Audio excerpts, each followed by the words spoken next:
Okay, we're going to begin now. A lot of people are trying to get here, get through security and get through the weather, but we're going to start. The congressman is here.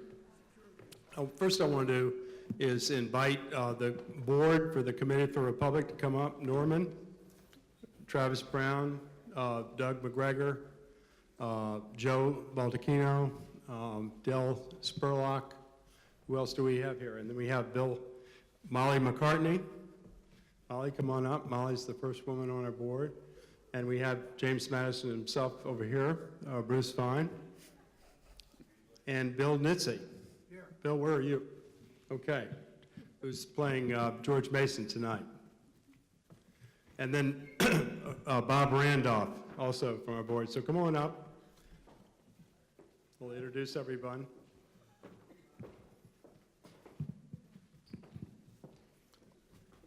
Good. So Travis Brown is a lawyer in town. Travis was in our Arguing with God last year, Yahweh. If you saw, we have an Old Testament foreign policy, so we thought we would do a play about where it came from, and we have Yahweh himself right here. Molly McCartney has written a book called The War Machine. I think it's one of the best books written on the military-industrial complex, and we wish we had more Mollys. Bill Nitze is one of the founders of the Committee for the Republic, along with myself and Chaz Freeman and Boyd and Gray. And Bill has a thespian histrionic streak, which you're going to see tonight. He plays both George Mason, and he morphs into the mini play into Edward II.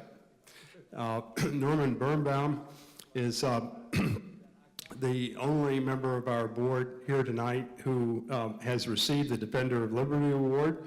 The Committee for the Republic doesn't practice political segregation, and so we have liberals and conservatives on our board and in our salons. And Norman was the first to receive the Defender of Liberty Award, and Norman is spent his career as an expert on all things European and is my personal advisor on German politics. Norman received this spring. We saw Norman receive the what merit? It's called the Grand Cross of Merit. Of the Republic of Germany. Joe Baldacchino was in Arguing with God. He suited up in Citizen Theater as well. Played, who'd you play? You played Saul. Samuel. Played Samuel. He was very good, Samuel. And Joe has the distinction of getting the Ronald Reagan Award at CPAC. And Joe's organizations, which I'll let you say what they are, have aggregated academic talent right of center that don't like neocons. Joe, what is that? Yes. Well, I'm editor of the academic journal Humanitas, and I'm president emeritus of the National Humanities Institute, which has been around for 30-some years, but we are now merging with the brand new Center for the Study of Statesmanship at Catholic University. Thank you. And none other, Colonel Douglas McGregor here. Doug's our go-to guy on the Defense Department, on the Pentagon. Doug has written a number of books. Doug is an amazing talent, and we've had him at several salons. Doug, do you want to say one thing? No awards, no distinctions, thank you. Del Spurlock has just joined our board. Del was at the Pentagon. What was your title? I was General Counsel of the Army, and I was Assistant Secretary for Manpower for 8 years. During the Reagan administration. And Bob Randolph is a fellow Virginian like myself and a staunch constitutionalist. So do we have any other members of our board? Okay. And then there's Bruce Fine. Bruce is in his own category.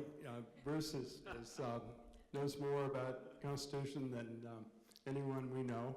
And he plays James Madison tonight. And so we've asked Bruce to introduce Congressman Walter Jones. This is the first award that we've given to a congressman, and we hope to do more, but there's no one quite like Walter, and you'll soon see why. Bruce, take it away. Well, thank you, John. Ladies and gentlemen, we should all be privileged and honored to be in the presence of Congressman Walter Jones.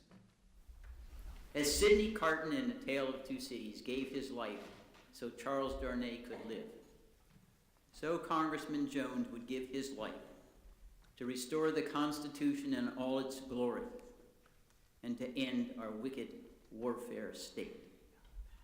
He is steward of liberty, exemplar of courage, custodian of justice, a moral triptych worthy of a Gothic cathedral. Who else pays tribute to our soldiers who have given that last full measure of devotion to the nation by posting photographs on the exterior of his office walls that draw the eye and capture the reverence of all passersby? Who else has written more than 11,000 condolence letters to bereaving families to comfort their losses? Who else has labored day and night, year after year, like Horatio at the bridge, to bring to yoke our multi-trillion-dollar military-industrial complex, fueling 9 unconstitutional presidential wars, turning wives into widows, children into orphans, and spreading enmity over the world like a contagion? Who else lives a life according to the highest moral precepts known to mankind? If it's the right thing to do, do it. And it's far better to risk being the victim of injustice than to being complicit in it. Now, as Anthony said of Brutus, I can say similarly of Congressman Jones. He is the noblest American among us all. He acts from honesty and for we the people of the United States. His life is gentle, and the elements so mixed in him that nature might stand up and say to all the world, this is a hero for the ages. He belongs on Mount Rushmore. Let's give him a standing ovation.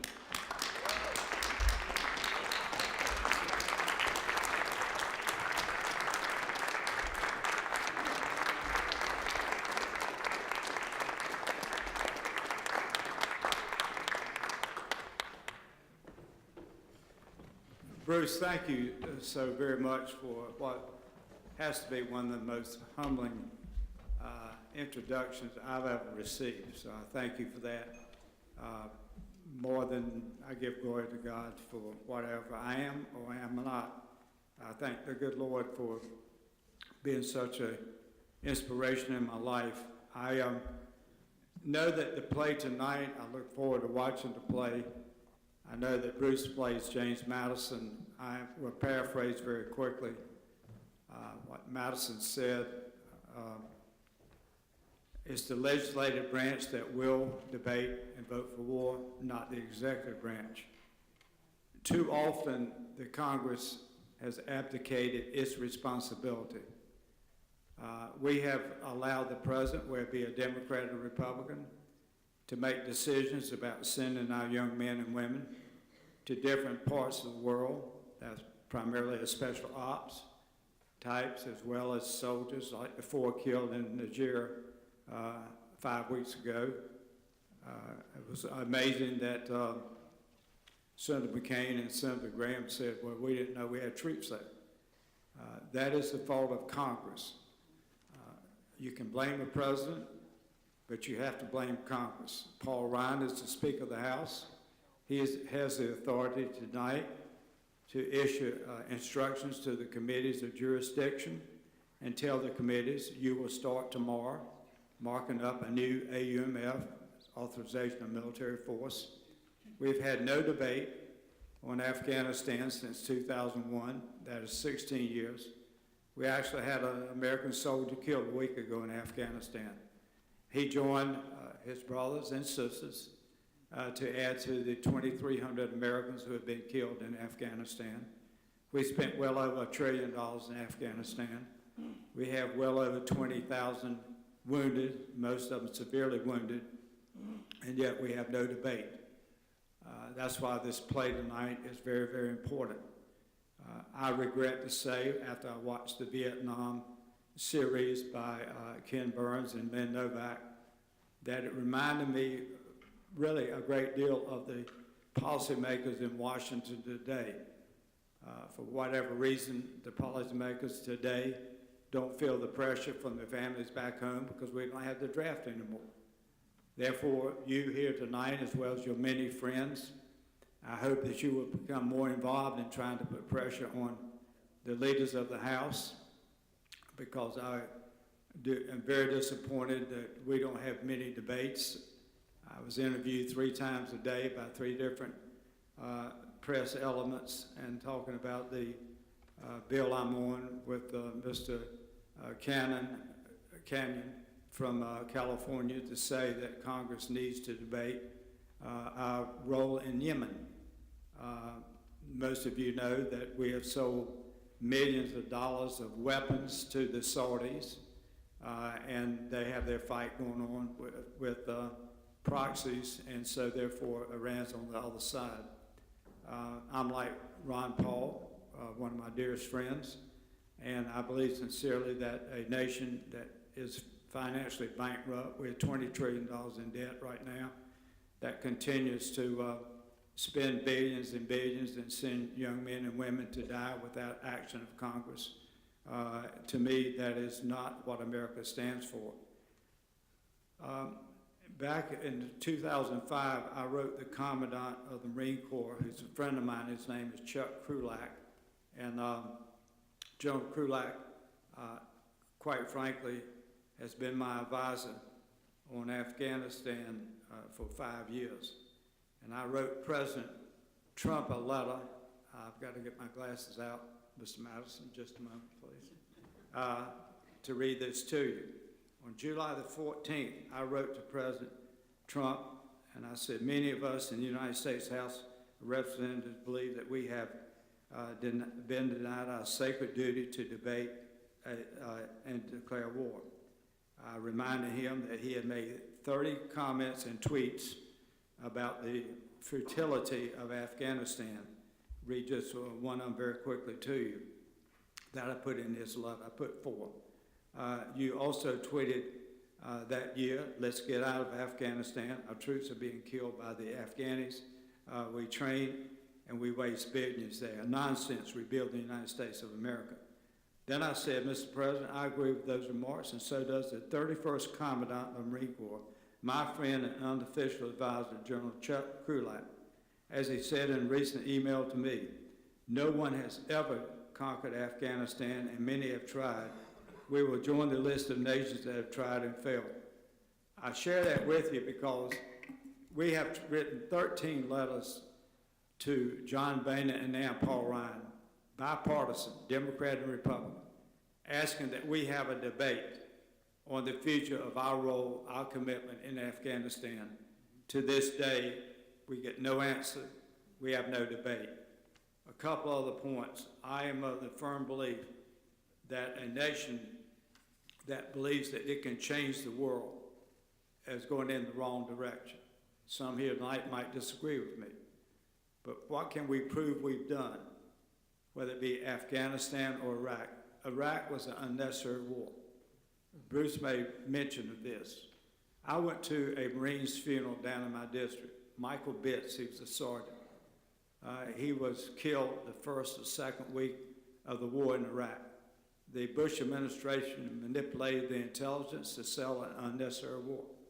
Look what we have today, total chaos in the Middle East. At one time, we appreciated Saddam Hussein. In fact, at one time, we praised him for defeating the Iranians. I have a picture of Donald Rumsfeld with Saddam Hussein. that he was shaking hands, thanking him for what he had done to fight the Iranians. So somewhere along the way, our foreign policy has suffered greatly over the last few years. The sad thing is, with a suffering foreign policy, young men and women die. Young men and women lose their legs, and arms. And then we spend billions and billions of dollars that we can't even account for. A couple of other points as I work toward a close. The fact that the waste, fraud, and abuse in Afghanistan is absolutely unbelievable. I have asked John Sopko and his staff, who've been the Inspector General for Afghan Reconstruction. You've read many of his articles in the Post and other papers. I've asked them, out of $1 trillion that we have spent in Afghanistan, please give me the percentage of the $1 trillion that you would consider waste, fraud, and abuse. 1%, 10%, I don't know. But when we spend $6 million to buy 9 goats, that's what DOD did. $6 million to buy 9 goats. And yet there's no outrage. I've said this to the leadership. Why is somebody outraged about it? We got kids that go hungry at night before they go to bed. We've got people who are not getting the proper attention who are older. Yet we can waste money buying goats in Afghanistan. There is no outrage. That's why this play tonight is so important. If anything, get on the internet, contact your senator, contact your representative and ask them, why are you wasting my money? Why are you wasting life in an endless war after 16 years? We are, at this point, one other point, we spent $50 million. The Department of Defense signed a contract with a British firm known as New Century. New Century received a contract with the American Department of Defense, you, the taxpayers, $50 million. What did they do with it? They bought 7 luxury cars. With your tax money, they bought a Bentley, they bought a Aston Martin, they bought a Porsche, and 4 other luxury cars. In addition to that, they also paid the wives of their top executives $400,000 each. That is your money. That is my money. And yet nobody's outraged by it. So if the people of America don't really get involved and start to take back this country, then I don't know really what this country is going to be. 5 more minutes, and then I'm going to let you enjoy the play.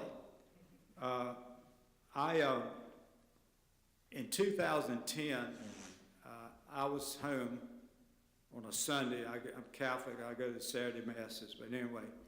And I happened to see Bob Schieffer, Face the Nation. And he shared an editorial at the end of his show that I'm going to read to you. I was in an airport lounge the other day when I saw a woman across the way. Why I kept staring, I don't know. Maybe it's just that she seemed so sad. And then I understood, and I looked away, hoping she had not seen me stare, because in her lap was an American flag, neatly folded into a triangle and placed in a clear plastic case. A flag folded the way it always is when it's given to a soldier's family, as a soldier's coffin has been lowered into the grave. I figured her to be a soldier's mother, and I couldn't help but wonder what memories that flag evoked as she held it there. Did it remind her of the first time she had seen her child in the delivery room, or was it the memory of seeing him go off to school that first day? Or when he brought home the prize from the science fair, or maybe made the touchdown, or gave her the first Valentine, when he wrote out, "Mama, I love you." I kept thinking about all the talk in Washington about the high cost of defense and how we have to cut the Pentagon budget before it bankrupts the country. But as I watched that woman, budgets seemed to be such a small part of all of it. No, the real cost of war is not what we pay in dollars and cents. The real cost is what we take from a mother who's left with just a memory and a neatly folded flag in a clear plastic case. That's why tonight I hope when you leave here, you will do whatever you can to wake up America, because we are not following the Constitution anymore. We just do whatever the leadership says. Again, after 16 years, no debate on Afghanistan. We're just going to stay there, and 10 more years, if God's willing, you're sitting here at another place, we'll probably still be there. And nothing's going to change. That's what General Krulak is trying to say. Nothing will change. Afghanistan is the graveyard of empires. I've been on the floor. I'm not trying to be cute, but I want to make this real quick. I have said, if Afghanistan is the graveyard of empires, I can see a headstone that says USA. So I guess what they could do is take the goats to the graveyard to eat the grass. That'd save a little bit of money, but it wouldn't pay for the life and it wouldn't pay for the goats. So in closing, as Bruce said, when I went to Michael Bitz's funeral, I sat there with his wife at Camp Lejeune. I didn't know her. I was asked to give her a call because her husband had been killed in Iraq.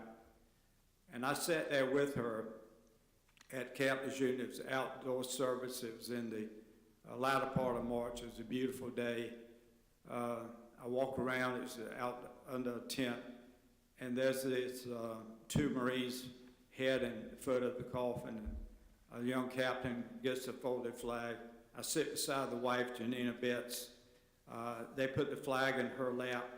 She's crying. I start to cry myself. I'm thinking, God, why did I send your young children to die in a war that was unnecessary? But anyway, I'm there with her. She has one of her children sitting in a little stroller about 3 people down from where she was. And the order of the day is the Navy chaplain reads a verse or two from the Bible. Then she and her husband, Michael, were very active in the Baptist church in Jacksonville, North Carolina. The preacher gets up and speaks. And then Janina reads the last letter that he wrote her. He was in the back of a Humvee, and he wrote his wife and said, I do not know whether I will see you on earth, but I will see you in heaven. I love you with all my heart, Michael. I have a copy of the letter. It's in my Bible in North Carolina. So when I left that funeral, I was driving myself. I said, what have I done? I knew better than to vote to give Bush the authority to go into Iraq. I didn't know at that time as much as I knew a few months later when I talked to General Zinni. I talked to Paul Pillar, CIA. I talked to a number of people who knew that we had no business going into Iraq. Nothing was going to change. In fact, it would fall apart if Saddam was not the leader of the country. So that's when I started writing these letters. And the sad thing about the letters is it's a penance from me to my Lord and Savior that I have sent his children to die unnecessarily. But I am over that penance now because God has made me think that he has forgiven me for not voting my conscience and saying no to President Bush and Dick Cheney. No, we should not send troops there. But I will tell you that from that penance that I have felt, that I know now, that's why I feel so strongly about America not following the Constitution to send young men and women to die. So this will be my close. I want to thank you all for giving me a chance to speak, and I'm honored to be seen with this reward. I ask God to please bless our men and women in uniform. I ask God to please bless the families of our men and women in uniform. I ask God in his loving arms to hold the families who've given a child down for freedom around the world, actually. I ask God to bless you and this association and this organization to continue to try to make people understand the Constitution. And I ask God to please bless the House and Senate that we will do what is right in the eyes of God for God's people today and God's people tomorrow. And as I've said, when Mr. Bush was there, when Mr. Obama was there, when Mr. Trump now is our president, please, God, give wisdom and strength to the President of the United States, that the President would do what you are asking for this country's future. And 3 times, God, please, God, please, God, please continue to bless America. Thank you very much.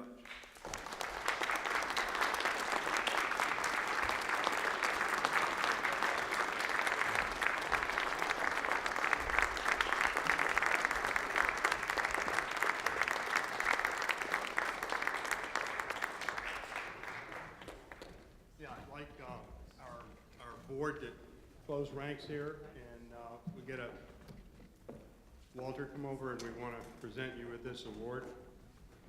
I think you understand now why we're giving this award to Walter after hearing his words. Walter, this is the Committee for Republic Defender of Liberty Award for your infatigable steward of the Republic. You're one of a kind. Thank you, John. God bless you. Thank you so much. Thank you.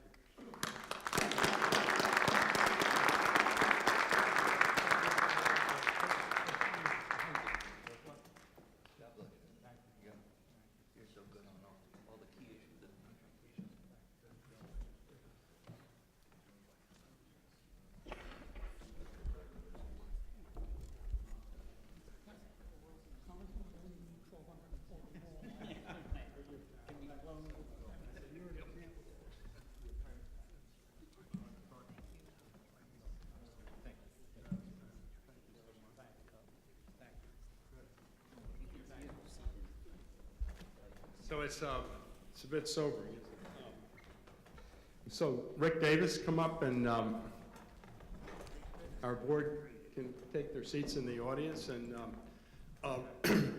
has anyone here gone to the Yale Drama School?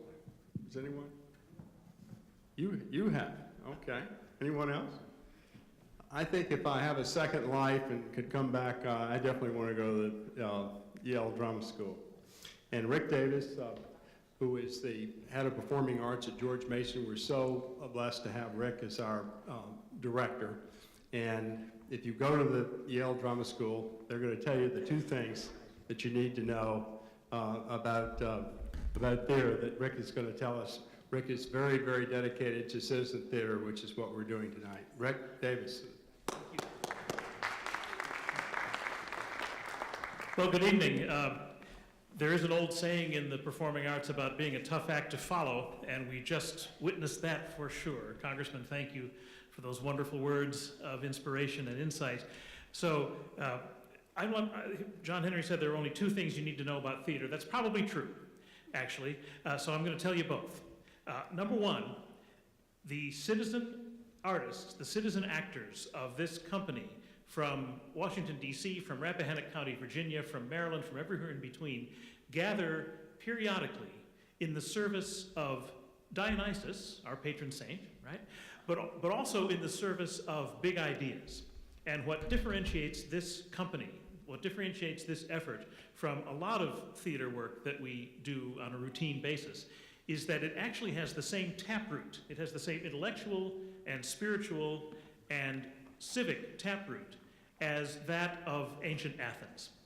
In ancient Athens, theater was created, Western theater anyway, was created to serve a civic function, to be a communal place of celebration, of inquiry, of contemplation, sometimes of mourning, but often of simply the gathering, speaking of the gathering of energies around questions that are urgently needed to be answered and debated in the culture.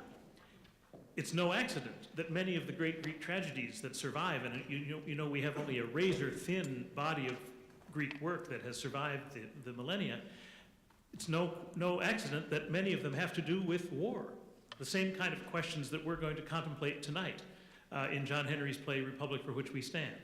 So the union of citizen artists and big ideas is what brings us together as a group periodically, sometimes out on the rocks of John Henry's magnificent amphitheater in Stonehill, Virginia. And if you haven't been there, I highly recommend a field trip. With or without a play, it's a terrific place to visit. And in the pursuit of urgent questions of contemporary civilization. This is what unites us to the spirit of ancient Athens. One more thing. In ancient Athens, the actors and, for a long time, the playwrights were not professionals in the art form because there was no profession to inhabit. They were people who were drafted by leading citizens and organized into choruses and acting ensembles. And the plays, Aeschylus, for example, the first great tragedian, was a general before he was a playwright. So what we have tonight is a representative of that same energy. Now, the play itself is also an interesting amalgam of styles. You will hear some rather raucous humor. You'll hear some very serious insights blended together in pursuit of the grand idea that John Henry is putting forth. You'll also notice that there are plays within the play. And that was also a technique that was quite common, not so much in the ancient Greeks, but in the 18th century where this play is ostensibly set. We're in Benjamin Franklin's parlor on the eve of the Constitutional Convention. And as you'll hear in the play, George Washington, among others of his time, was a great reader of drama. And of course, he presented Cato at Valley Forge famously to give the troops something to think about. And in our play here, George Washington and Martha Washington have commissioned 3 plays on English history, and we present them as plays within the play, within the larger action of the founders debating constitutional principles, in an effort to be instructive to all of us, but mainly to the members of the Constitutional Convention, about how did we get here? How did we get to this state in 1787 where we need to have this debate? And so we see plays from the long arc of English history that help us become better informed about that. So the play itself is doing what, the plays within the plays are doing what the larger play is also doing. That is to say, instructing the audience about how we should think about how we got to where we are. So that's the overarching idea. Couple of performance points. Because this is a very new play, and because the plays within the plays are ostensibly brand new plays that Washington commissioned, you will see occasionally actors holding scripts, especially when they're doing the history plays, because these are citizen actors playing citizen actors. So they're actually doing a sort of a meta-theatrical riff on being a citizen actor, if you're with me there. Secondly, there are lines in this play tonight that were crafted as recently as yesterday. So this is a very new play. So in support of that freedom of innovation, shall we call it, I'm going to be stationed over there as the prompter, which is another great 18th century theatrical tradition. And so you may hear an actor say line, and you'll hear me start the line, and then hopefully the actor will pick up where they left off, right? Isn't that our agreement, ladies and gentlemen? Yes. All right. So those are just a couple of the performance conditions that we think are actually very true to the spirit of the event. It has been a great privilege to be here tonight in this beautiful space. I'd like to thank the architect of the Capitol, and I'd like to thank the wonderful House staff here in the auditorium. They've been very, very hospitable to us today in our work. Following the performance, there will be a brief Q&A that John and I will moderate, and the cast will be remaining on stage to engage whatever questions and comments and thoughts you may have. Thank you very much, and now it's my great privilege to present Republic for Which We Stand.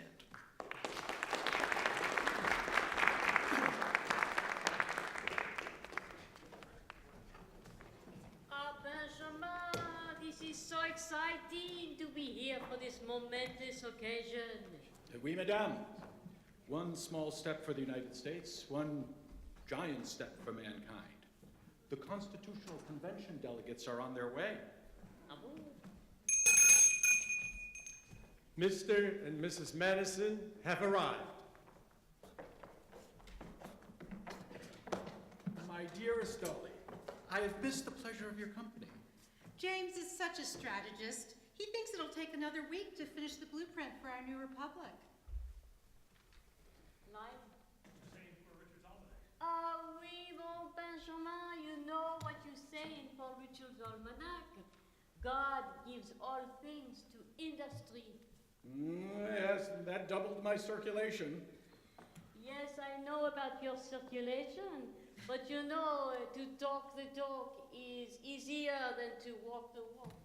And you, my friend Benjamin, you walked in my Paris salon, and you were the most accomplished diplomat in history. You got France to bankroll the American Revolution. Madame, Ben tells me he learned the art of diplomacy in your seductive salons. Look, you will always be the center of my salons. Here, I have the perfect peacock feather for your turban. Your charms are irresistible. Now, we rejected the tyranny and monarchy of the British Empire in our Declaration of Independence. How are we to prevent falling in the same empire trap? We make a break in history. But honey, won't history fight back? It was created and put on earth to make sure history loses. Every prior attempt has been defeated. Because they lack the general theory of man that explains all human behavior. Ah oui, Montesquieu. You know, I was shopping in Paris with that beautiful tall redhead Thomas Jefferson, and I had to fight off all the femme fatale right and left just to concentrate his mind. To buy your books. I still get mad when I think about all the dinner parties we missed. Nothing puts me to sleep more than listening to James expound on every political system since Adam and Eve. Oui, madame, but you know your constitution is going to be the most excellent document ever written. Yeah, the Constitution will be imitated by countries all around the world for centuries. But we can't change people, so how do we make a break with history? By creating a liberty-centered republic that denies any person or institution unchecked power. Oh, we are doomed if our liberty relies on Virgin Marys sitting in the Oval Office. Yes, because you know, our constitution is going to be also the trembling fear of every European monarch. General and Mrs. Washington have arrived. Our Constitution will be our standing army. Welcome, George and Martha. So, you are the first in war, first in peace, first in the heart of his countrymen. You are the American Trinity. Oh, George's feet are firmly planted on the ground. He loves his scientific farming. It took all of James's persuasiveness to get him to clean up and come to Philadelphia. I fought to make King George III our last king. You were commander-in-chief of the Continental Army for 8 years. An American crown was yours for the taking. Can you believe Alexander Hamilton begged you to become king? His hunger for monarchy alarms me. While I'd hire him to ghostwrite my memoirs, he lacks the judgment to draft our Constitution. And you know, this rebuke of Mr. Hamilton, this is going to make you the greatest king, according to King George in history. I rejoice in his rebuke.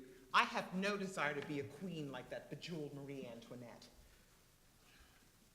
No, I think you are clairvoyant, madame.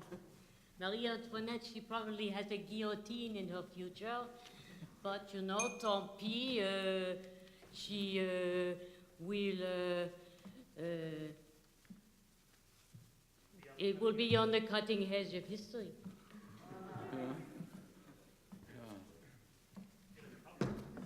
In a republic, everyone's a king or queen, but no one wears a crown. Oh, speak of the devil. Alexander Hamilton. Is that the King's Order of the Garter you're wearing? In America, it's only good for holding up your socks. In London, the King's Order of the Garter sits above even the Upper Cross. Well, I am featured in the London Times more than the Earl Marshal. You think you're going to get rich being a foreign agent? Forget it. I'm writing an emoluments clause in the Constitution just for you. I've looked into King George's eyes, and I've got a sense of his soul. We can do business with him. Huh? We let you draft the Declaration of Independence. King George III would have escaped all 27 counts of the indictment. We must emulate the British monarchy. Otherwise, we'll never reach our manifest destiny, world greatness. The only thing manifest about you is your vaulting ambition. Yes, you better be careful. You're going to end up like Macbeth. Kings aren't enough for you. You fought over the House of Lords. Can you believe that Alexander wanted senators to serve for life?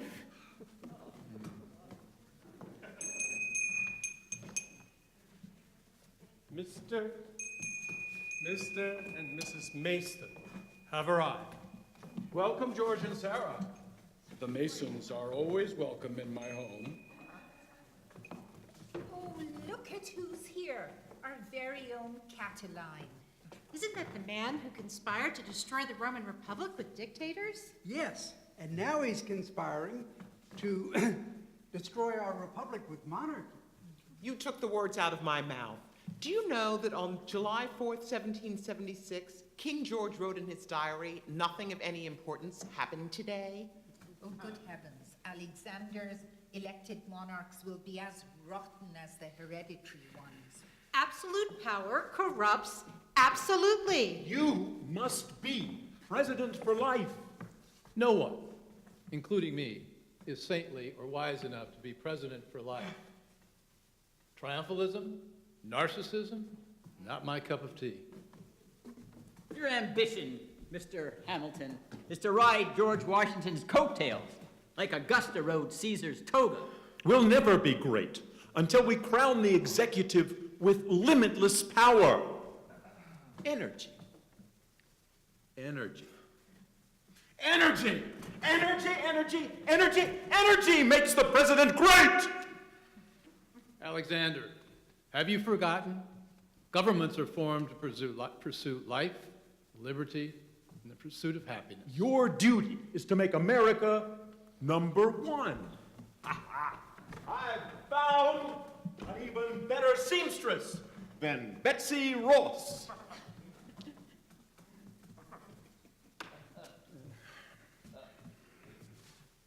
The Liberty Bell symbolizes the American Revolution. The crack in the bell symbolizes the defects in men and women. Our Constitution must counteract these defects and arrest presidential power. Otherwise, we'll become an empire that celebrates war rather than a republic that celebrates peace. Our Liberty Bell, crack and all, will thunder like a hammer on an anvil across all of the world. It will shake the foundations of every monarchy by teaching resistance to tyranny is obedience to God. But if we go your way, the crack of the Liberty Bell will become a chasm, and the bell will be destroyed. All executives are predisposed to war, yet no nation has ever attempted to remove the war power from the executive. That's why history is little more than a chronicle of wars. George III was the last to throw in the towel. Better to fight too many wars than too few. Should we have an Athenian democracy then? No, if every Athenian citizen was a Socrates, a collection of them all would still be a mob. Majorities oppress minorities at every turn. Only a republic can tame the madding crowd. I forbid anyone to use the word democracy at our convention. Majorities are the worst tyrants. We are learning this in France a little bit with our blood-stained so-called democratic revolution. Or beheaded, as the case may be. James, what restrictions would you have on mobocracy? Bicameral legislature, separate rules for electing the president, House and Senate, supermajorities to override presidential vetoes, constitutional amendments and treaties, Senate confirmation of presidential appointees, and an independent Supreme Court empowered to invalidate majority votes. Now I understand why there are such simple answers to such complex answers to the most complex issues, and we give them these simple answers, and they're all wrong. They're all wrong. There you go again, James. How many times have I scolded you from being didactic and allegro? I love your wisdom, but I love my dinner parties more, and we're never going to get invited if you keep that up. At Valley Forge, I enjoyed history plays. In anticipation of our convention, Martha and I have commissioned 3 short ones that we may learn from while we wait for a quorum. They are about the 3 greatest warrior kings in the Middle Ages, William the Conqueror, Edward III, and Henry V. These English monarchs vivify what we must avoid. Our plays feature citizen actors who make up with enthusiasm what they may lack in talent and experience. Since a child, I've dreamed of being William the Conqueror. This is my chance to get on Broadway.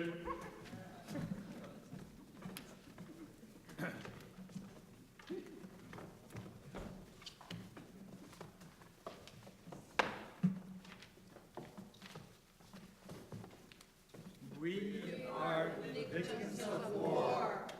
War turned us into orphans. War turned us into widows. War caused us to bury our sons before our sons could bury us. We're the unknown collateral damage of war. William the Conqueror is our first king. Matilda is his wife. In 1066, they launched the Norman invasion of England. King William and Queen Matilda create the English warfare state. It would expand over the centuries into the world's greatest empire, largest empire, not the greatest. We have a unique actress, the Virgin Mary. Pay attention to what she says. You remember the play Lysistrata? Of course. Greek women understood the power of their lovely favors. Oui, they persuaded their husband to end the Peloponnesian War just to satisfy their lust. A happy ending, no? No. No. You know how short-lived that peace was? The men, they resumed their war, and the women, they submitted in exchange for a crumb of equality. C'est la guerre, c'est toujours la guerre. Well, ever since men stood erect, they have, Oh, oui. you know. Okay. So, killer and rapist, they wear crowns, and they use their scepter indiscriminately. Quelle surprise! You startled me? Oh, you look just like Michelangelo's Virgin Mary. You must have been a student of art history. I am the Virgin Mary. Sacre bleu! Pardonnez-moi, ma mère. Don't be afraid. I'm not going to do any God talk. Just listen to me. You must condemn war. It's wrong for the strong to do what they can and the weak to suffer what they must. Pardonnez encore, ma mère. But you know, the war, it is inescapable. It is like the air we breathe. That doesn't make it right. Please, please, follow the better angels of your nature. What angels? I have been looking for angels all my life. I have never found a single one. A sword, it gives more than a plow, and it gives adrenaline high, and it is the quickest way to power and wealth and fame. What do you want? No more amour. I've had enough of the sex. Oh, we, and we. I'm already rich. I'm already famous. But my love of power, this is never satiated. Jamais. So power's the ultimate aphrodisiac. Isn't it grand enough to be the Duchess of Normandy? Normandy. This feels a bit small. I, want so much more. I am woman, hear me roar. I am woman, hear me roar, in numbers too big to ignore, and I know too much to go back and pretend.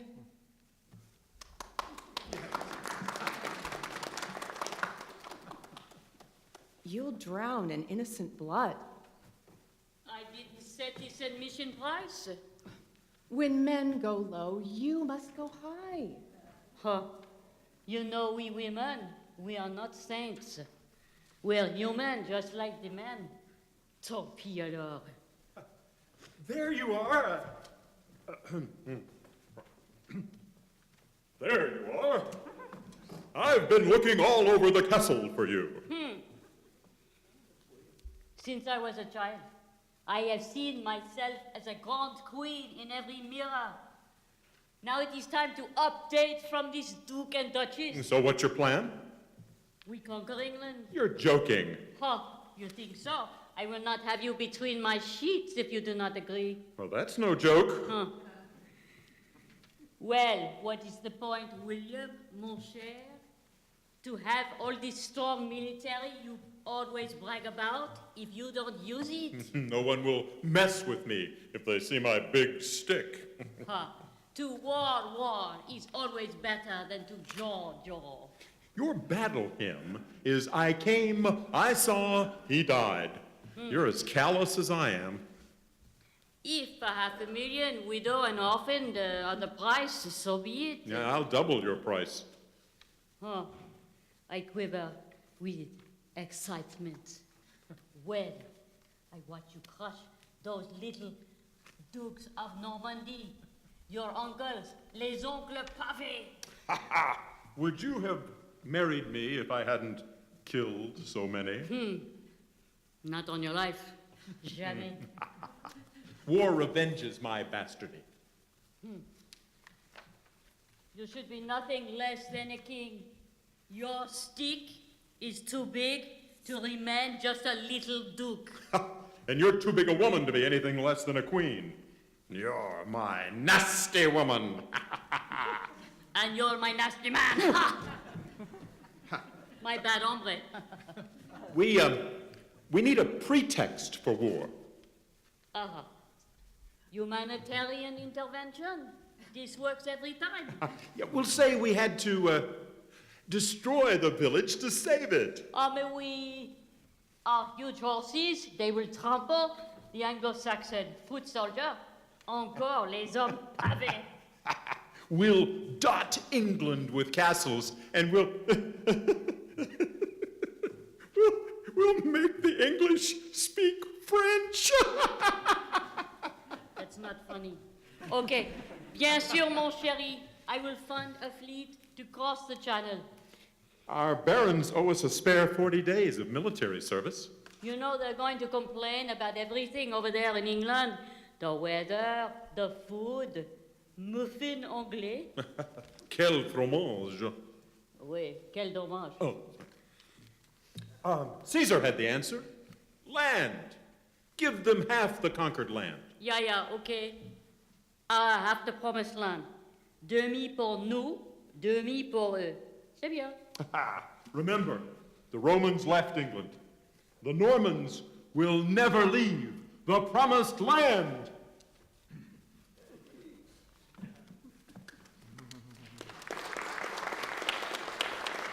And so, William the Conqueror defeated the Anglo-Saxons. As planned, he and Matilda traded up from Duke and Duchess of Normandy to become King and Queen of England in history's largest land grab. Now, 20,000 Normans oppress 2 million Anglo-Saxons. I've always wanted to be part of the 1%. We'll preserve Anglo-Saxon institutions. After all, they are at least 2 centuries ahead of France. Even though we exterminated Anglo-Saxons like flies. But we distribute the land and the castles throughout the island to our Norman barons. We're political engineers. You know that 90% of England's wealth is land. I invented the Doomsday Book, so I know. It identifies all the landowners in the realm. It's doom for the taxpayers. Bien sûr, you cannot fight wars with empty coffers. Don't you worry that taxation without representation might provoke a revolution? No, we have a free ride for 7th century. You've sacrificed your soul to gain England. It's the best bargain I ever made.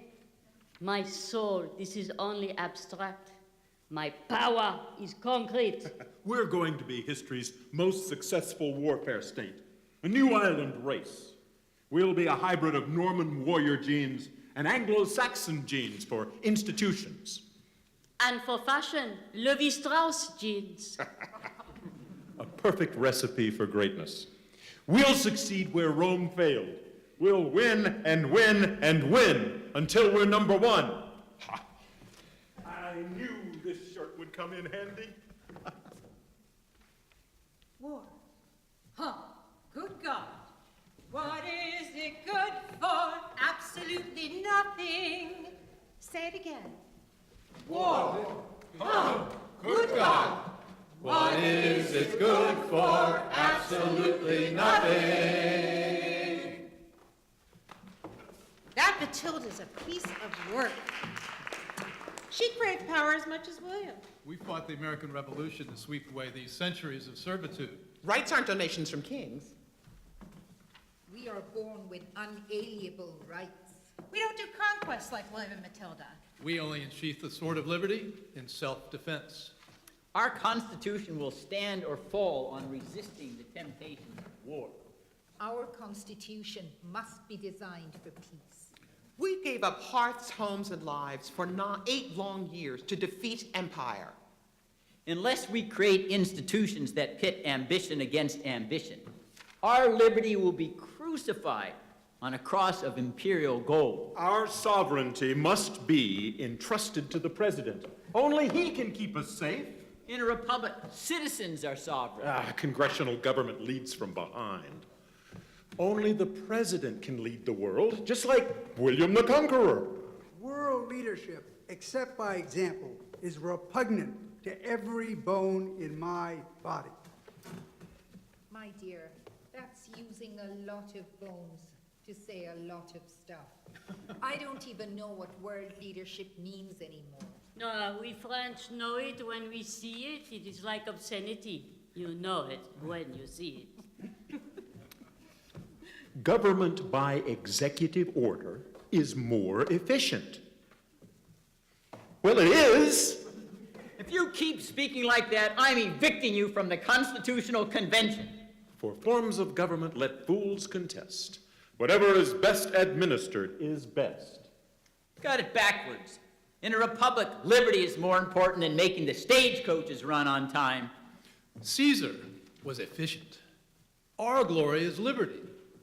Now, let's watch the next history play for entertainment and Alexander, instruction. Our second play uncurtains two centuries after William the Conqueror and Matilda. Queen Isabella, the she-wolf of France, marries the weak King Edward II. George, we need someone to play Edward. Would you be willing to do it? Gladly. Thanks. Their son, Edward III, becomes a disciple of William the Conqueror and Matilda, who return as ghosts to excite and guide his ambition to conquer France and to become one of the greatest warrior kings in all of history.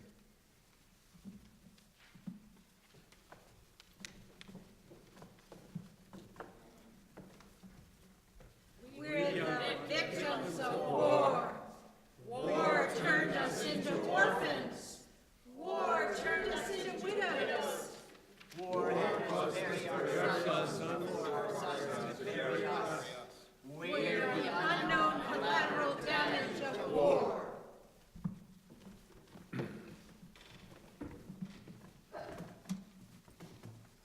Listen to me, young Edward.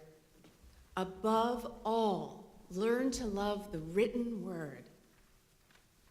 Don't forget, King John read books. And look where that got him. King John, he lost our land in France. He lost Normandy. There went our resources. Brittany, there went our retirement home. Anjou, there went our tax shelter. Aquitaine, there went our vineyards. So, all the book learning in the world, this would not have won over those barons. I haven't read a book in 40 years. I'm not letting go of Aquitaine.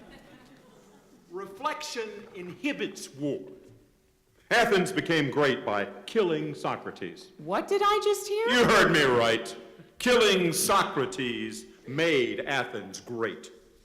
You had such a wonderful aptitude for killing and plundering. If you're a great warrior, the barons will bankroll you. Yeah, you know, it's all about the return on the investment. ROI is the battle cry of empire. ROI, what is this? Roi. C'est bon, le roi is king. Edward, my dearest son, you must sit on the throne of France. It's your destiny. I'll settle for nothing less.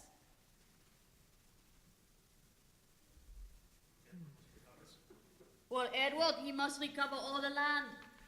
At the week King John, that week King John, you know, he lost. Like our Normandy, our resource. Our retirement homes. I'm sorry. I mean, Brittany. Our tax shelter, Anjou. And our vineyards. Oh, that's right. I mean, Aquitaine. But that's just the first step on the road to Paris. Like me, you were born to conquer. You just do to France what William did to England. You mean regime change? No.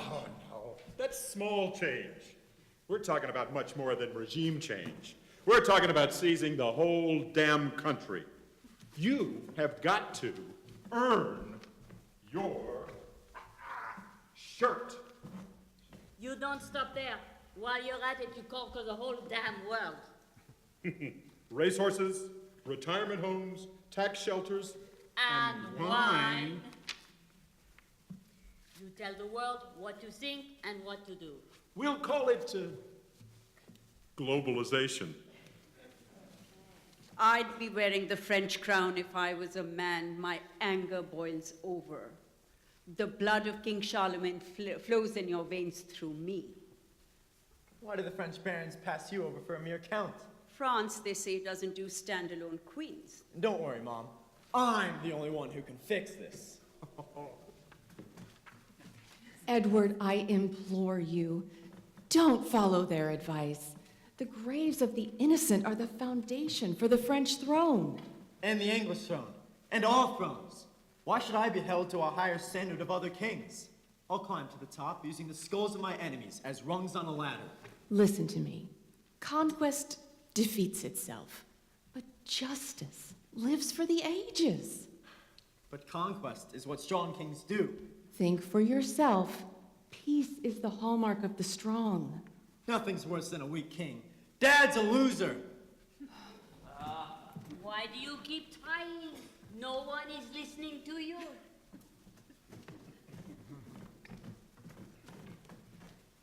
I wish you would stop inciting our son to be king of France. Ruling England's unruly barons is hard enough. Act like a king. Respect your queen. I know my love for Piers Gaveston is wrong, but I'm just a king who can't say no. I'm in a terrible fix. I always say, come on, let's go, when I just ought to say, nix. You're forgetting our marriage is a business deal between two royal families. Like a merger between the British East India Company and Lloyd's of London. But Edward went overboard, pilfering estates for Gaveston, not for me. You're jealous. Gaveston's insulting every baron. I'll suggest he considers stopping. I have bad tidings, my king. What happened? Don't shoot the messenger. But Gaveston is dead. The barons killed him, and they sent his head. Oh, their heads! Gaveston was the love of my life.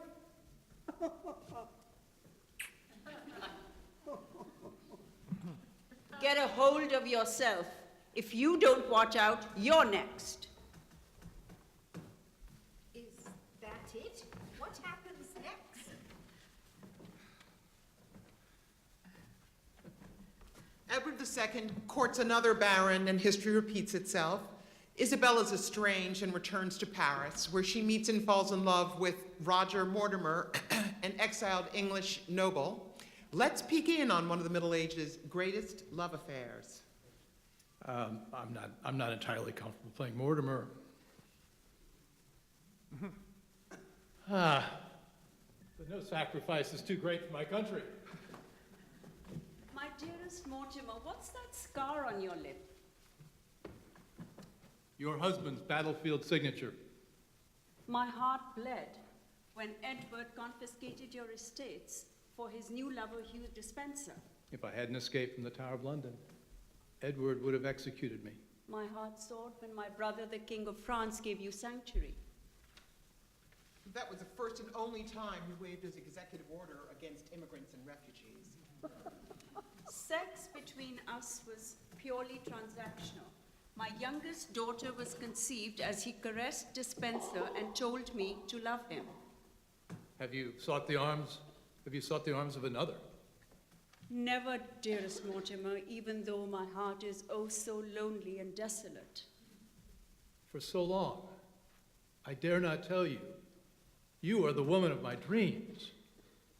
And you, the man of mine.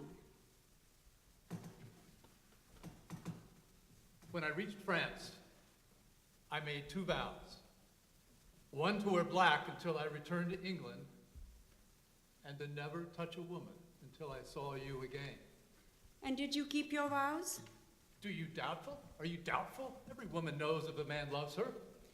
I know you love me, but we've plighted our troth to other people. Those were the wishes of our families. They were not the wishes of our hearts. Can I ask everything of you? And more. I mean, my love is what you desire it to be. I could lie beside you naked and never touch you if you forbade me. Let's take a blood vow with our hearts.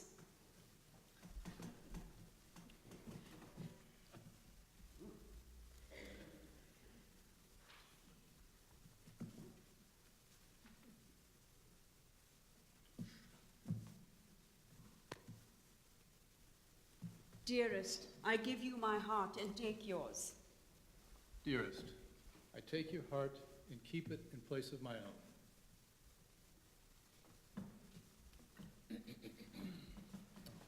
In Paris, Isabella and Mortimer planned the violent overthrow of the King of England, her husband, and the coronation of her son as King Edward III.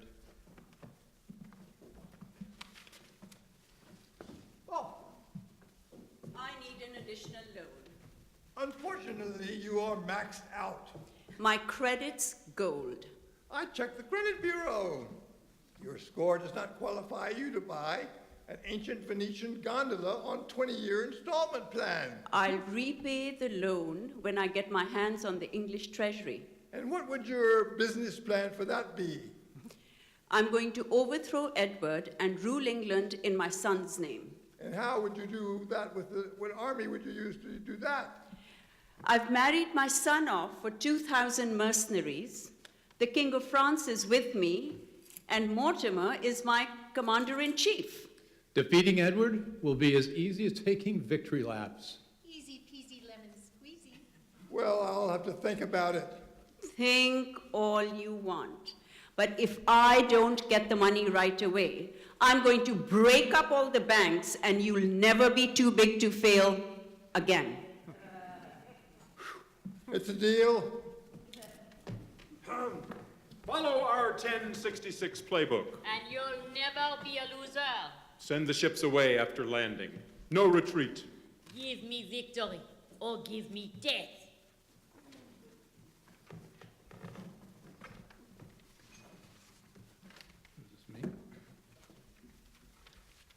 Okay, things unfolded as planned. Queen Isabella and Mortimer did regime change on her husband, Edward II. Uneasy is a head that wears a crown.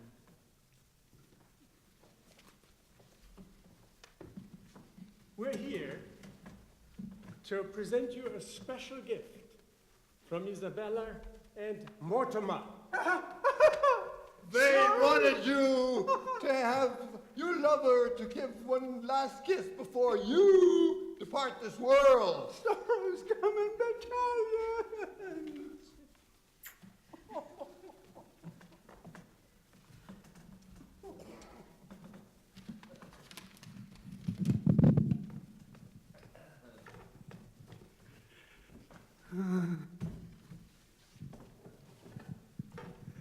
For God's sake, let us sit upon the ground and tell sad stories of the death of kings. How some were removed some slain in battle, some haunted by the ghosts they'd opposed, some poisoned by their wives, some sleeping killed, all murdered. For within the hollow crown that rounds the mortal temples of a king keeps death his court. And there the antic sits, scoffing his state and grinning at his pomp, allowing him a breath, a little scene, to monarchize, be feared, and killed with looks, infusing him with self in vain conceit, as if this flesh that rounds about our life were brass impregnable. And humor thus comes at the last, and with a little pin bores through his castle wall, and farewell, king.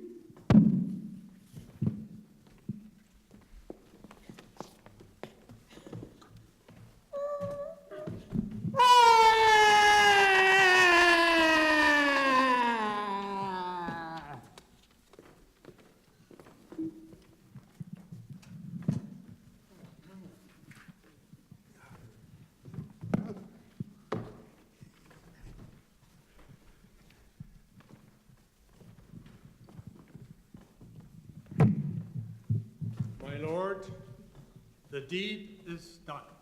I present you with the head of Edward II. Best trophy there is. England's, Perfect for my wax museum. England's ours. How much money would you like? Enough to make King Midas envious. Well, that would put you ahead of the Duke of Lancashire on the Forbes World Billionaire list. Let's go slowly, lest the barons revolt. My dear Mortimer, when are the barons not revolting? There are only two important things in life. The first one is money, and I've forgotten what the second is. Living in a material world, and you are a material girl. You know that we are living in a material world, and you are a material girl. Living in a material world, and you are a material girl. You know that we are living in a material world, and you are a material girl.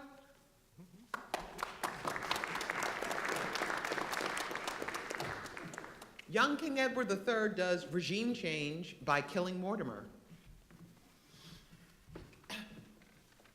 Before Parliament, I charge you with the murder of my father. I gave you your crown. Father abdicated to me, not to you. His death saved your crown. I charge you furthermore with that shameful peace treaty with Scotland. The Scots? The Scots backed our invasion of England. But I am the hammer of the Scots. Yes, and you see the rest of us as your nails. Before Parliament, I ask you, declare him guilty.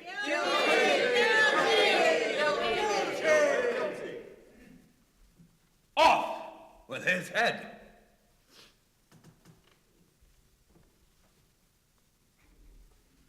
Off with his head!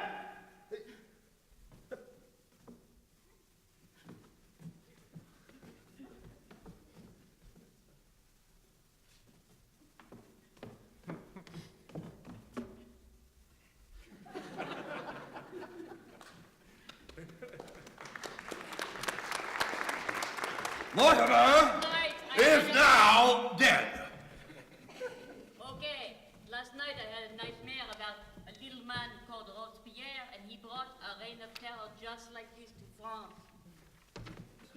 The ghosts of William the Conqueror and Matilda coach young Edward on diplomacy with Parliament. Parliament, you know, was created to bankroll war. No one can escape taxes.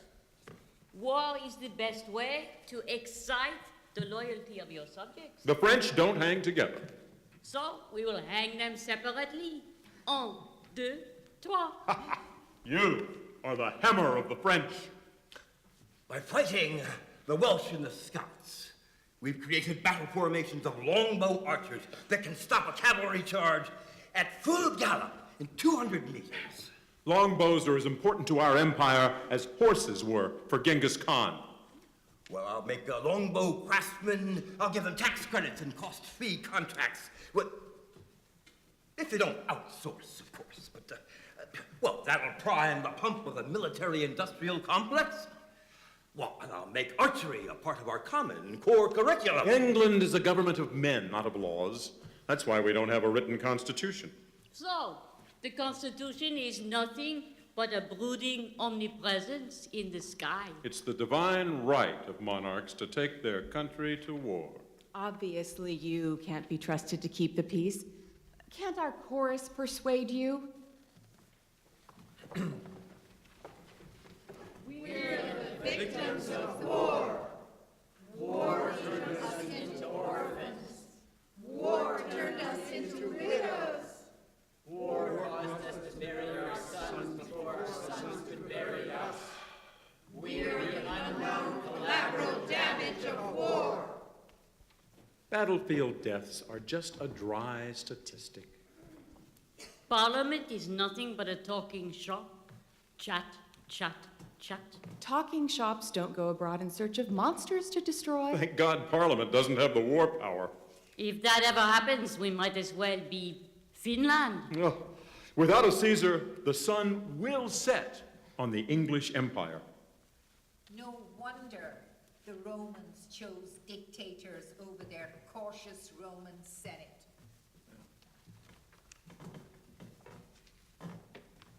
King Edward fancied himself a ladies' man.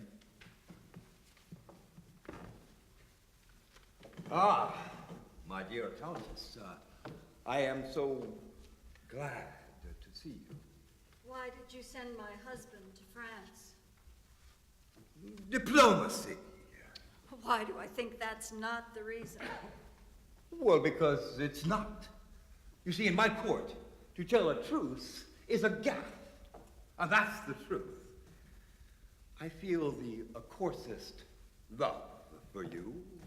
You're acting like King David. Is my husband to be your Uriah the Hittite? Oh, don't worry, I won't kill your husband. Well, he's an old friend of mine. The Count can count on that. Can I count on you not to treat me like Bathsheba? That's one count too many. Have you no honor?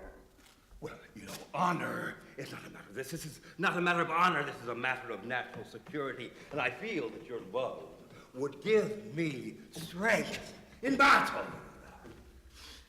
Chivalry and adultery don't sleep together.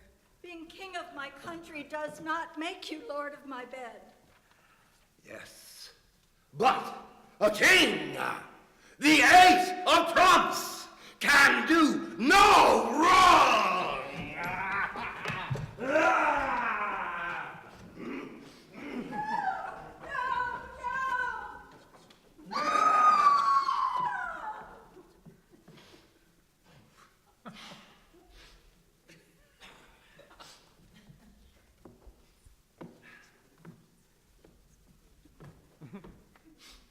Feeling better?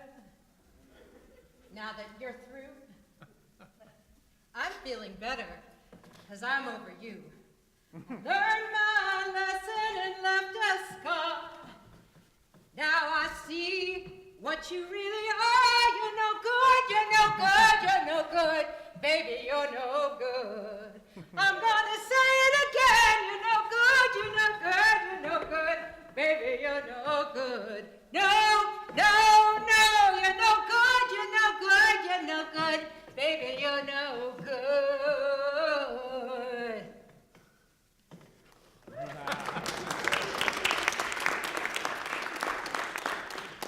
Edward then attacked France to regain the French land King John had lost. He crushed the enemy at the famous Battle of Crécy. Edward was beloved by the barons because he was a winner. But his victories were illusory. As soon as the dead were buried, French resistance resumed. Ah, my dear cousin Jean, I am so happy to have the French king as my guest. Cher cousin, I've enjoyed the l'hospitalité de Windsor Palace since I was so unchivalrously captured. Mais quand même, your room rates are higher than my suite de Roy au Louvre. It's extortion. Well, you are free to leave. Well, and check out as soon as you are paid up. Ransom between royal cousins should not be an independent profit center. My dear cousin, the two of us, we can end this war today. And what is your peace proposal? Recognize my right to Brittany. Recognize my right to Normandy. Recognize my right to Anjou. Recognize that Aquitaine is mine. I will accept nothing less than complete and total and unconditional surrender. And you can't trump that.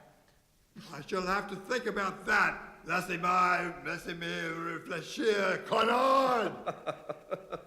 Well, take your time. You're not going anywhere. You killed hundreds of thousands of soldiers and civilians on an industrial scale for nothing.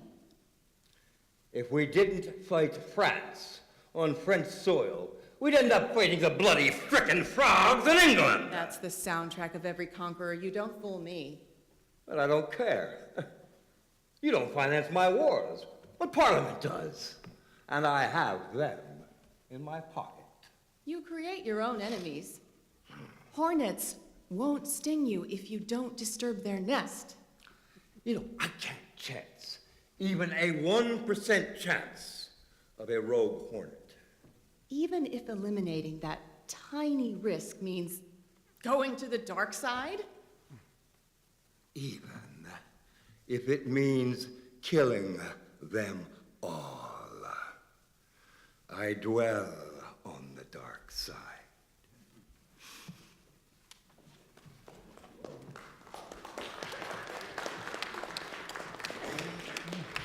Edward III was a carbon copy of William the Conqueror. They lived for conquest. I'm glad I didn't have to fight them, though. The war might have lasted a lot longer. That Queen Isabella was a chip off the old block of Matilda. We need to entrust the war power to an institution with no inherent incentive to exercise it. Otherwise, we'll be just like the British, and there goes our exceptionalism. The king and parliament are one. There's no separation of powers. The sword and the purse are joined. That's why the English fight wars at the drop of a hat. You just never know when your credibility is going to be tested. Credibility gaps destroy world leadership. Even if it means doing stupid stuff? Better dead than not credible. That's the thinking that made the Roman Empire embrace military dictators. In pursuing empire, the dictators destroyed the republic they are supposed to save. Empire is too important to be left to civilians. Only generals get the job done. Perhaps our best and brightest can discover how our Constitution can prevent the scourge of war. Let's watch the last history play and let Mr. Madison explain. As George said, Edward's dazzling victories were short-lived. They died before they were out of swaddling clothes. Normandy, Brittany, Anjou, Aquitaine all went back to France by the time Edward was buried. Graveyards are full of indispensable men and women.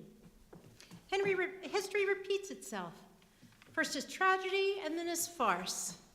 A half a century elapses when yet another indispensable English warrior, Henry V, repeats the futility of conquering France. His military triumphs have the lifespan of mayflies. Kings learn nothing and forget nothing. We need an actor to play Joan of Arc. Dolly? Dolly, could you play 18-year-old Joan? Oh, yes, George, I'd love to be a glamorous actor and young again. And what about Henry V? I'm in. But I need Botox for my countless wrinkles. King Henry, you need to deliver this ultimatum to the King of France. Surrender Normandy. Surrender Brittany. Surrender Anjou. Surrender Aquitaine. Everything Edward III captured. Isn't this deja vu all over again? When the king refuses, I'll have my war. Carry my son's big stick. Oh, excuse me, I mean scepter. Awaken the sword of conquest from its slumber.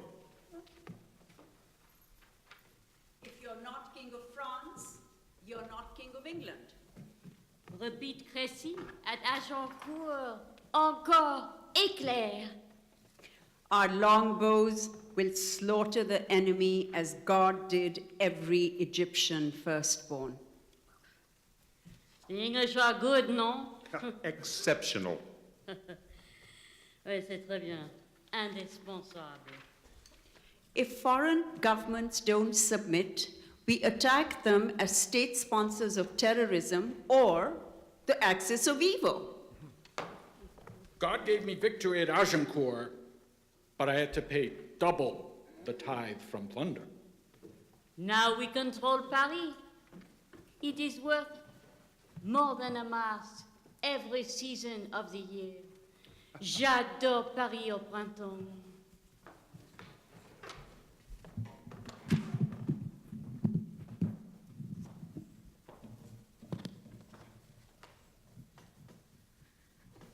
I love Paris in the springtime. I love Paris in the fall. I love Paris in the winter when it drizzles.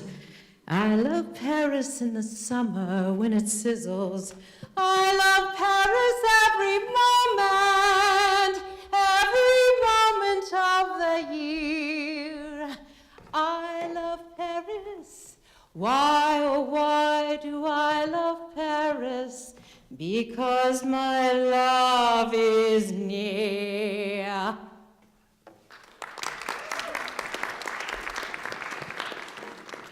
Oh, my darling Queen Catherine. Our dream has come true. Our son unites our royal families, the English and the French. And who are you? I'm Joan of Arc. I never thought I'd see a woman in armor. Some ask why. I ask why not. Oh, that suit is eye-catching. Better to have my enemies swoon and croon than fight. Oh, is it from Lord Bergdorf's? No, it's from Galerie Lafayette. It's custom designed by Oscar de la Renta. Oh, you wear armor as a light cloak. Stop flirting. Well, that's my philosophy in life. I flirt, therefore I am. Civil war between the Burgundians and the Armagnacs put Paris in your lap. Now they've signed a peace treaty. God anointed me to unite France and expel you!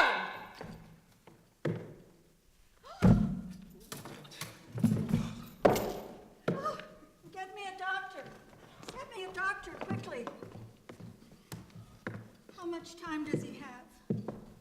Only till the tower chimes the hour. Oh, get me a priest! In the name of the Father, the Son, and the Holy Ghost.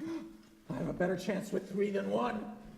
You don't have enough time to confess all your sins, so just list the top 100. God is very capricious. No one understands what he's going to do next.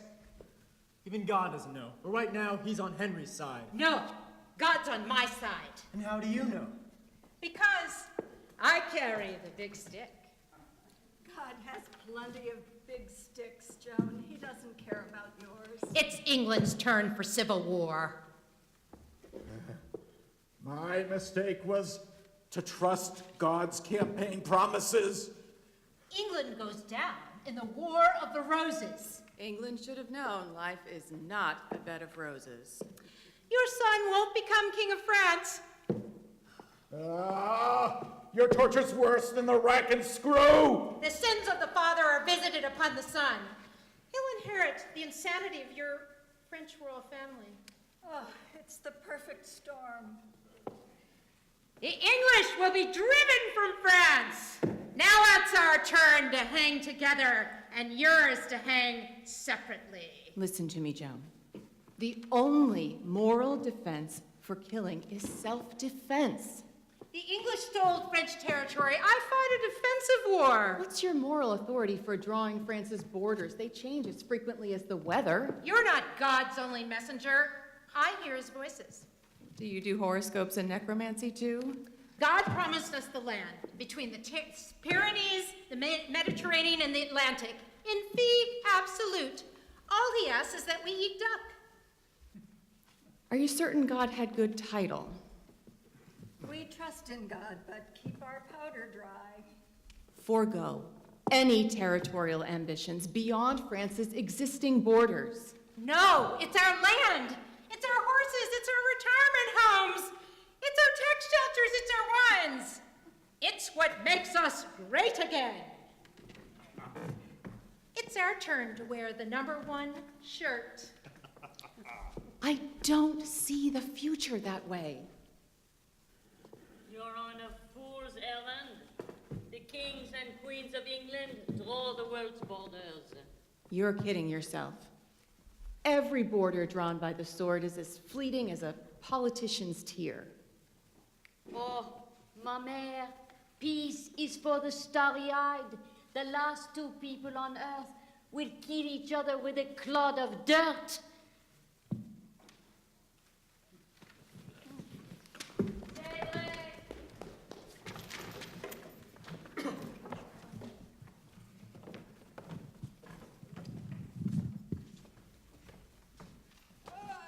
Like the labors of Sisyphus. France was won and lost again and again. Normandy in, Normandy out. Brittany in, Brittany out. Anjou in, Anjou out. Aquitaine in, Aquitaine out. Edward III and Henry V confused winning battles with winning wars.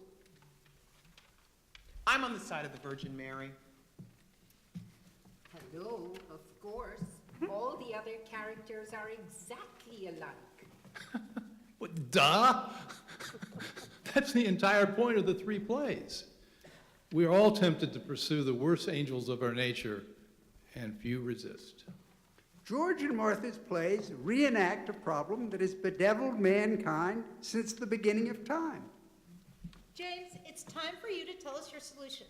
I haven't read as many books or written as many words as your husband, but James Madison hasn't experienced life's hardships like me. Your hardships have not made you wise. They excited your revenge. Men who use dueling pistols die at an early age. You're only saying that because I'm an immigrant. I was fully vetted before they let me in. We need platonic guardians. Well, Alexander, whom do you have in mind then? He narrowed the field to one, himself. As a platonic guardian, I would fight preemptive wars to make us safe and make us great. If I do my job well, I'll expect a monument taller than George's 555-foot obelisk. But who guards the guardians? No one. Guardians should be trusted, not watched. You'll be cold-shouldered at the convention. In fact, you'll leave early when the delegates turn a deaf ear to your monarchical ideas. You covet war because it's your ticket to power and fame as aide-de-camp of George. Well, it's certainly no accident that Alexander eagerly played William the Conqueror and so admires Kings Edward and Henry. That's why we can't roll dice with individuals. For every one Washington, there are 100 Hamiltons. 1,000,000 Hamiltons. What do you mean by that, James? Military glory blinds men. We must entrust the war power to an institution not so blinded to secure peace. Such wisdom does not come from nocturnal twists. I know from long experience. After me, James's True Loves are Plutarch's Lives and Thucydides' History of the Peloponnesian War.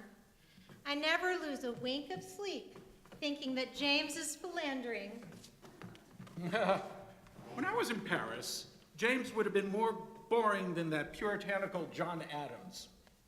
He woke up every night fearful someone someplace might be enjoying himself.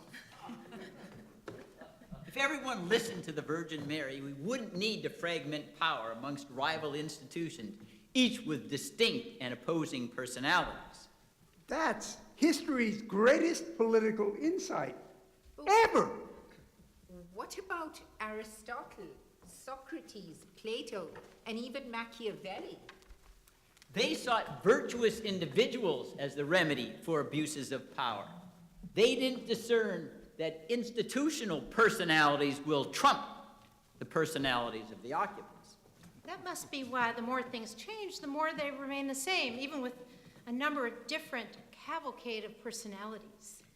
What's the personality of the executive branch?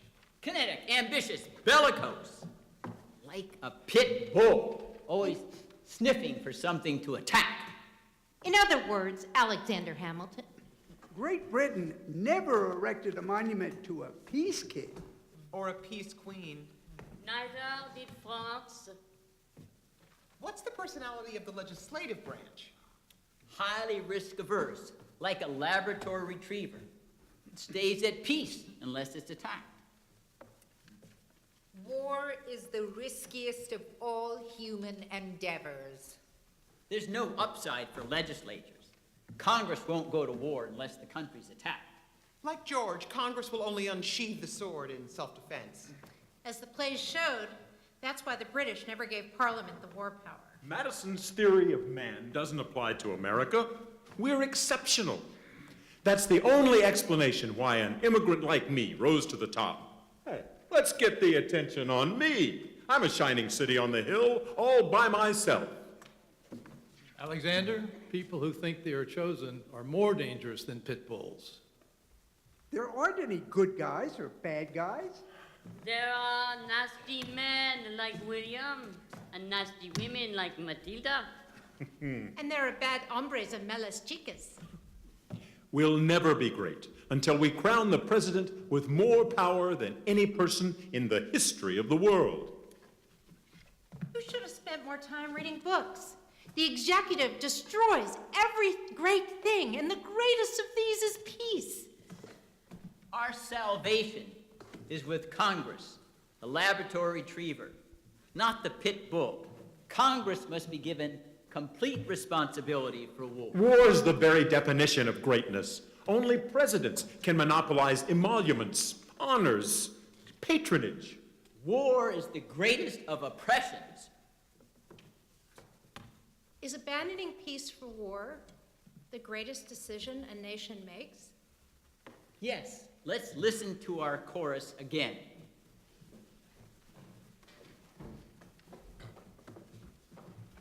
War. We're the victims of war.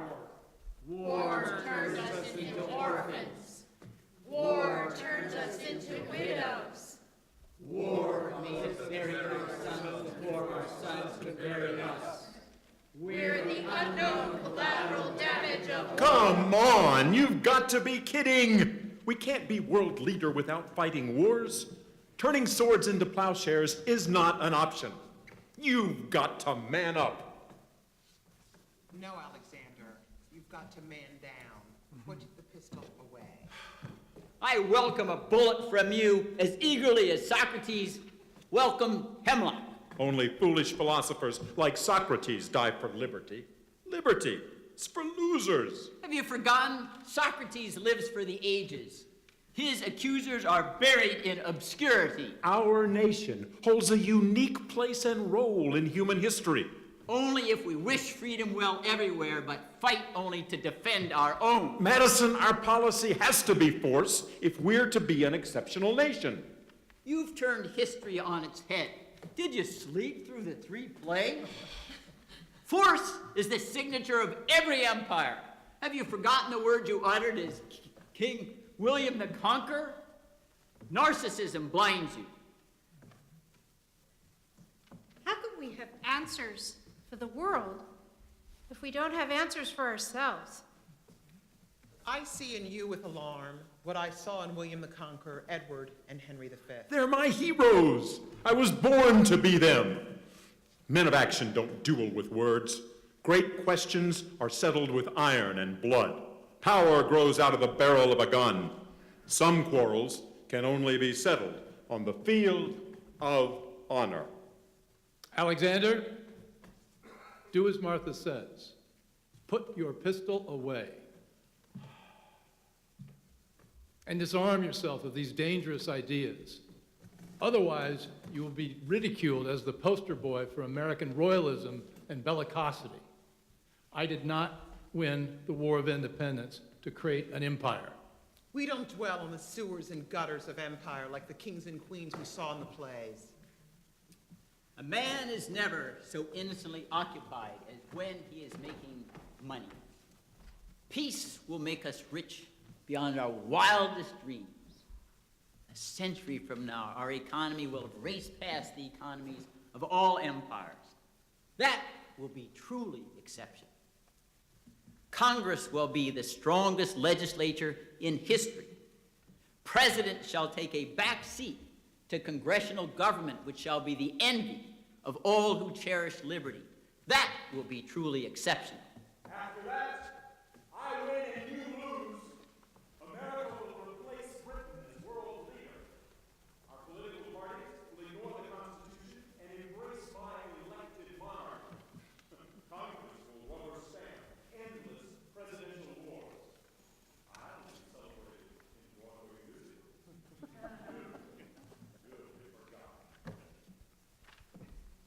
Your chosen people mentality blinds you to the death, the destruction, the cruelty, and the rape that are the hallmarks of war. If you have your way, our grand republic, our glorious republic, our sacred republic will crumble like the Roman Colosseum. And you, sir, shall bear responsibility for having destroyed the last best hope on earth. You, sir, are to the Constitution of the United States of America what Benedict Arnold was to the American Revolution, a traitor.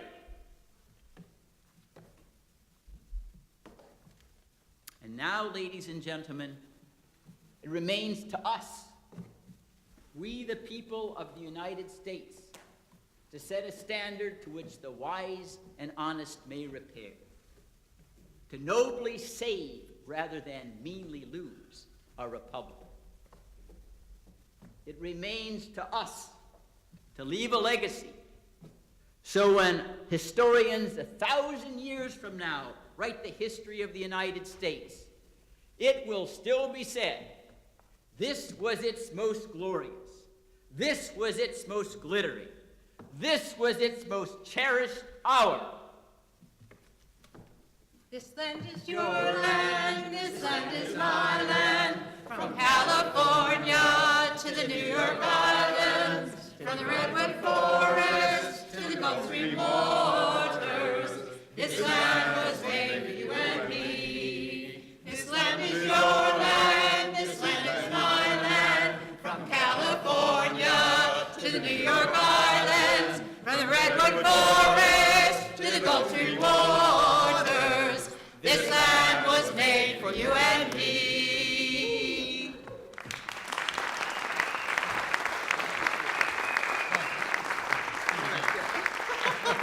Arthur? Direct.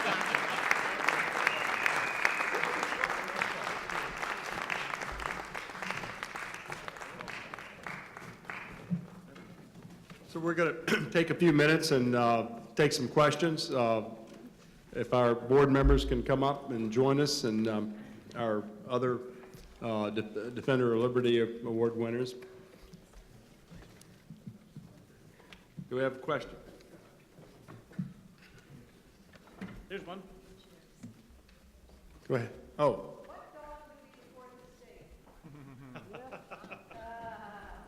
Question is, what dog would be the fourth estate? That reminds me of President Lyndon Johnson, and he said that whenever he made a federal judicial appointment, he made one ingrate and 100 enemies. And I'm fearful any answer would disappoint more dog owners than they would be gratified. So it's the better part of discretion here to remain silent. Go ahead.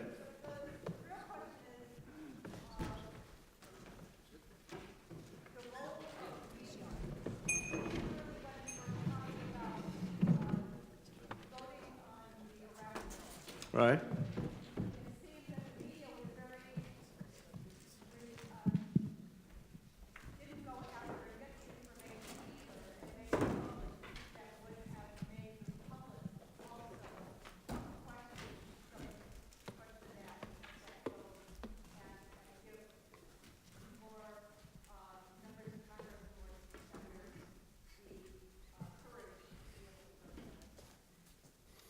Yeah, I think that's true. I think that's been true in most wars in American history. And mainstream media has been promoting the warfare state. That's very true. I just want to add, in 2013, it didn't need the media. When President Obama asked for authority to initiate war against Syria, the American people did bombard congressional offices with letters, with emails, with text messages saying no by a factor of 100 to 1, and Congress didn't do anything. The next time he decided he would do the same thing under the umbrella of attacking ISIS. The American people were complacent, says nothing. Congressman Jones says, Bruce, there's nothing coming into my office. No one cares out there. Well, the only reason is because we don't have, in my judgment, gratitude to our ancestors and to have the responsibility to say our posterity ought not to inherit a tyranny, which is what's happening right now. We have one branch government. That's not the media's fault, that's our fault. Good. I wanted to introduce Bill Benning here. Bill and Kirk Weeb, who are both recipients of our Defender of Liberty Award. Bill and Kirk, along with Tom Drake, we gave them the award at the National Press Club a couple of years ago, and they were the architects of the software systems at the NSA that were taking down all the emails and telephone calls around the world. And when President Bush, after the Iraq War, ordered the NSA to turn those systems on us, because every email and every telephone call that since 9/11, of everyone in this room, all the senators, congressmen, chairman of the Joint Chiefs, it's all at the NSA. And Kirk and Bill resigned rather than violate the Fourth Amendment. And Bill told me that it's not just the Fourth Amendment, it's the First, and how many more? It's the First, Fourth, Fifth, and Sixth. First, of course, because they're looking at all your association and everything you're doing. And the Fourth, because they're reading everything and listening to what you're saying, and they're using it against you, violating the Fifth Amendment, because it wasn't acquired with a warrant. And they're violating due process in the Sixth Amendment, because when they use this data, FBI and DEA are doing this, going in directly into the NSA database and using it against common crime in the US. And they're taking that data and arresting people, but then they have to do what they call a parallel construction to use standard policing techniques to get the same kind of data. Of course, it helps if you know where it is. It makes it easier to find. And then they substitute that data in the court of law to prosecute people. And that's when the Solicitor General lied to the Supreme Court about that in Amnesty International versus Clapper. he said that anybody who'd, NSA data had been used in a court of law, that the defendant would be told. So he could challenge discovery and challenge that data in a court of law, which is his right. And that was an outright lie. No one has ever been told. In fact, Dianne Feinstein, Senator Feinstein, in the Senate floor, said in defense of the program shortly after the Edward Snowden material came out, said that this is such a valuable program, we've been putting hundreds of people in jail every year with it. Well, this is what they're doing. And on top of that, that's perjury in a court of law, in my view, anyway. It's a lying to the court. This is the evidence we used to arrest them, and it wasn't. It was a fake. So they've scrapped our Constitution since September and October of 2001, and it's been done by primarily, I call him Darth Cheney, because he went to the dark side. That was the line that we gave. That was the line that we gave Edward III when he said he dwelled on the dark side. He would. Kirk, do you want to say anything? Just that we have currently ongoing, right here in Washington, the largest threat to our form of government in the history of the nation. And I think that's exactly what Bruce Fein was saying to you. This is the crossroads. We are there. We either regain the republic now, or it will be gone forever. Thank you, Kirk.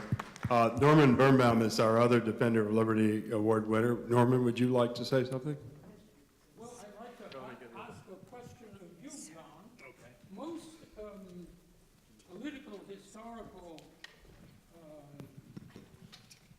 thank you. I'm asking this question of John as author. Most political historical works deal with one person, one personage historically, one episode, one war, one society at one time. And you've chosen to give us something like a survey course in transatlantic history.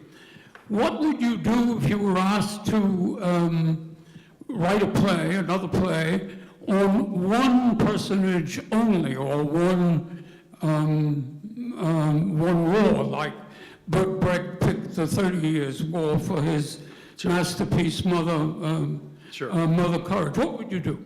Yeah, well, I'm working on a play for next year on Woodrow Wilson, who I think is the worst president in American history. And that play will also a malignant narcissist, and so it's a lot easier to do a deep dive on one personality. Shakespeare certainly did that with some of his plays, and so I'm going to take it easy. This play was a little different because we have a house in France, and I'm sitting there trying to figure out the 100 Years' War, and I was trying to take the three greatest English warriors, William the Conqueror and Edward III, the Crecy and Agincourt kings, and show that, what a real warrior class looked like, kings. And that, I thought that was a nice paradigm for the founders in terms of trying to decide that we weren't going to be like the British. We were going to be a break with history, because every country had always given the war power to the executive, and we did something that had never been done before or since. And that is so this play is about presidential wars. We've got 9 of them going on now. As the Congressman said tonight, we don't have a debate on the floor, so we thought we would come as close as we could to the belly of the beast and have the debate in this room, right in the Capitol. Well, in taking on Wilson, you're taking on a considerable predecessor, namely Sigmund Freud, who, with Ambassador Bullitt, wrote a book about Wilson. Yeah. I don't want to jump next year, but that's a very fascinating book, where kind of amazing that Freud took on the subject. Yeah, and he does a pretty good job of.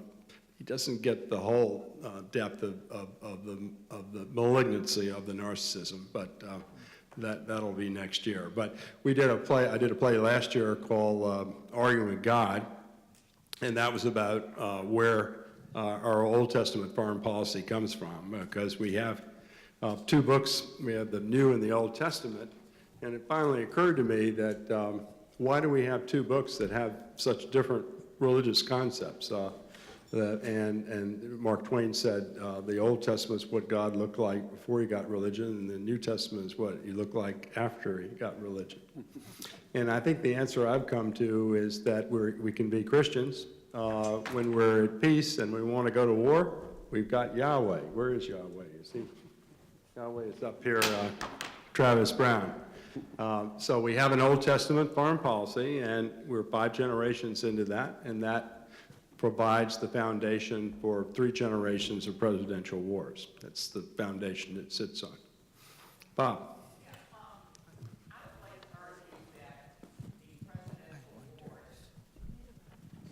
Can be the runner. We'll take the mic back to you there. I would argue that presidential wars started almost immediately after Washington was elected. And I'll use as an example the launch of the Anthony Wayne campaign against the native nations of the Wyandots, the Delaware, and the Shawnee. And only by not calling them sovereign nations was a war launched upon the Indians almost immediately.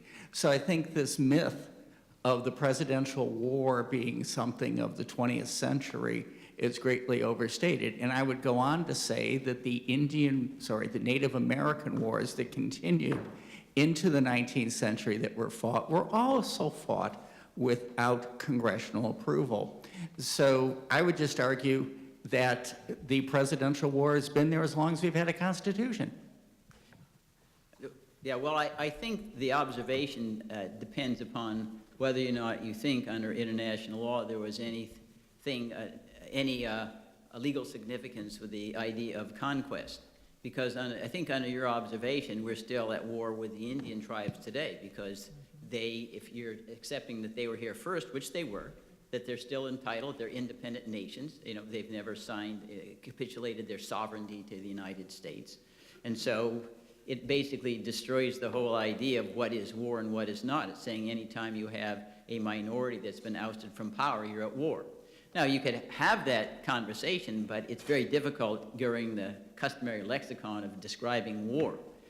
Certainly, the United States delegates to the Constitutional Convention, when they wrote in Article 1, Section 8, Clause 11, Congress has the power to declare war. That concept of war is not congruent with the one that you've articulated. So it may well be that in your moral or international sense, it's war, but it certainly wasn't with regard to the United States Constitution. Indeed, it was George Washington who said we can't do anything offensively with the use of the military without a congressional declaration of war. Bob, I think your point is well taken. In my play next year on Wilson, I'm going to show that he engaged in a presidential war from the outbreak of World War I until the declaration of war 2.5 years later, that it was in effect under the definition of a presidential war, which is both co-belligerency and belligerency, which Congressman Jones submitted the resolution in the House, which defines a presidential war for the first time in 227 years, that under that definition, Wilson was fighting it. So, yeah, I think the point is not that there weren't presidential wars before we went in, Truman took us to war against Korea, but we've had a string, we've had just solid presidential wars for the last 3 generations. Yeah, but let me just add as well, in order to provide some gloss here. When the Barbary Pirates, this is the North African states, declared war on the United States, Thomas Jefferson went to Congress and said, I cannot go on the offense unless you enact a statute that specifically directs me to do that. Congress enacted 10 statutes. So Thomas Jefferson didn't say, well, we've already done it with the Indians, so I guess I don't need any congressional authorization to do anything at all. In fact, the same thing happened when James Madison asked Congress for a declaration of war because the British were kidnapping our seamen, 10,000, and destroying our rights as neutrals in times of the Napoleonic Wars. He didn't say, hey, we're already declaring fighting wars against the Indians without a declaration. Why should I even go there? And I'm not trying to justify all the immorality that has beset the human species from the beginning of time. What the United States did is what everybody else does, but I'm not justifying it.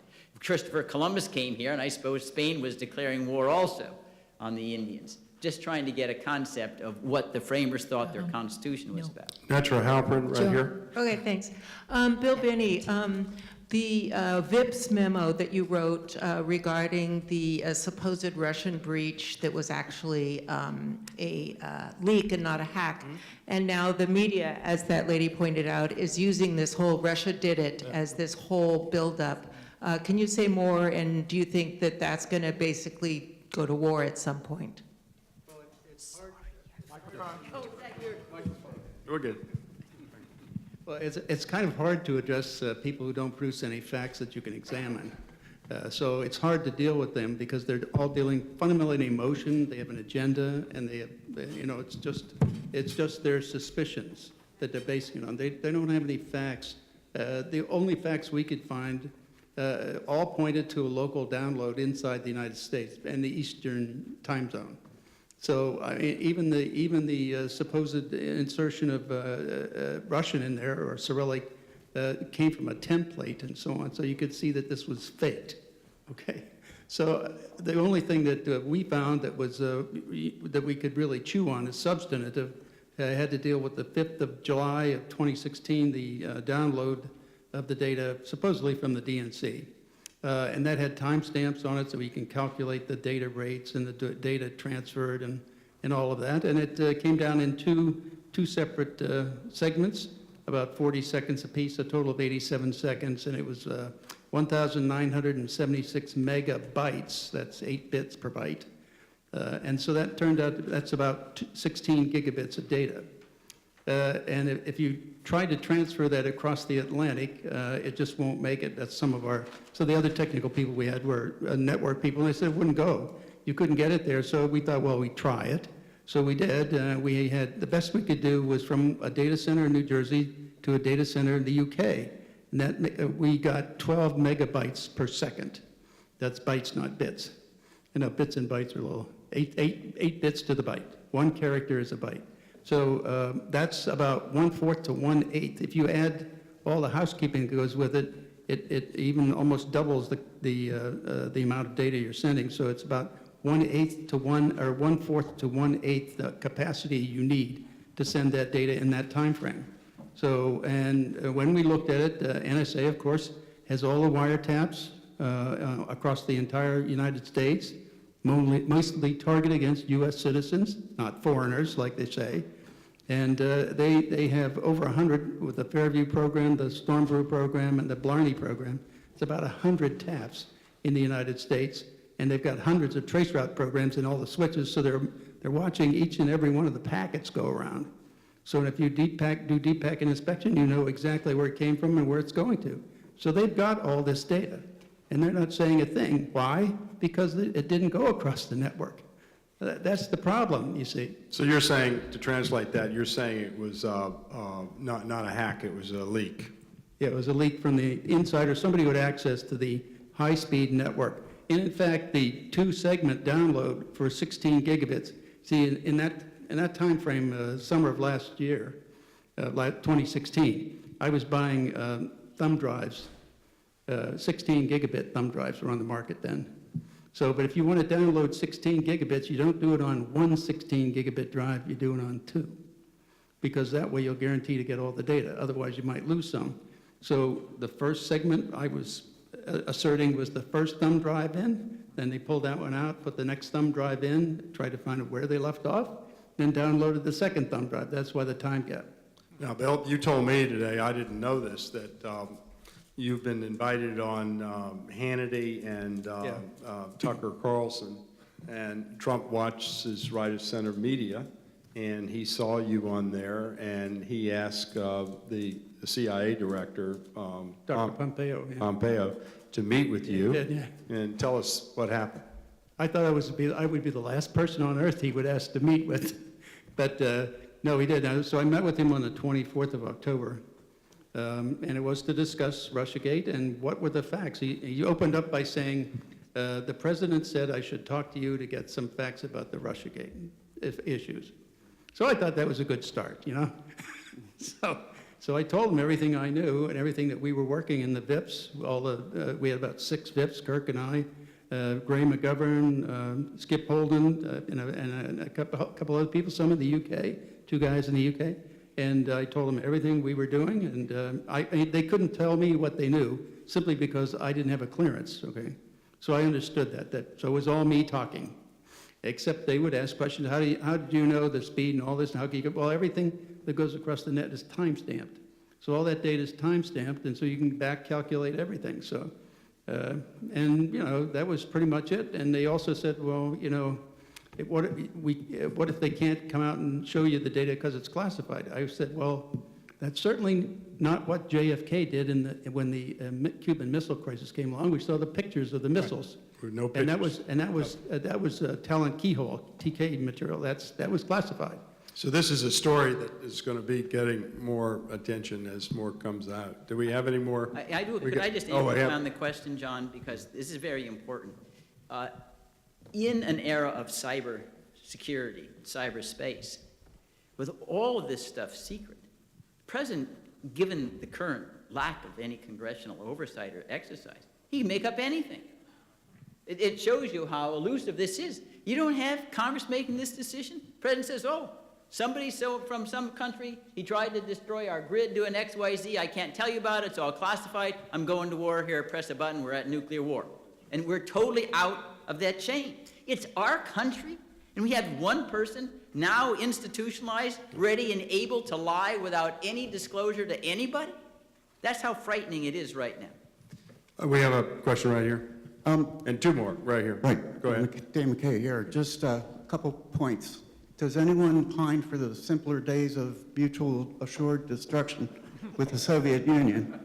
And does the rise of guerrilla warfare and terrorism make destabilization and entry into an undeclared war more likely? And do you think we'll have more of those ahead before we ever get to a congressionally authorized World War III?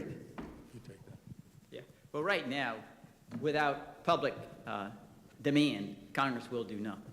We are, ladies and gentlemen, we have more daunting odds in recapturing our republic than the framers had in July 4th, 1776. It's how small a portion of the public cares about this.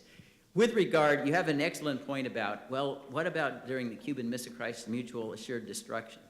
One of the things that has accelerated our ruination as a republic was the disintegration of the Soviet Empire. Then we became arrogant. End of history. We have all the angelic DNA in the world. All the other ones have all the devilish DNA. We can do anything we want.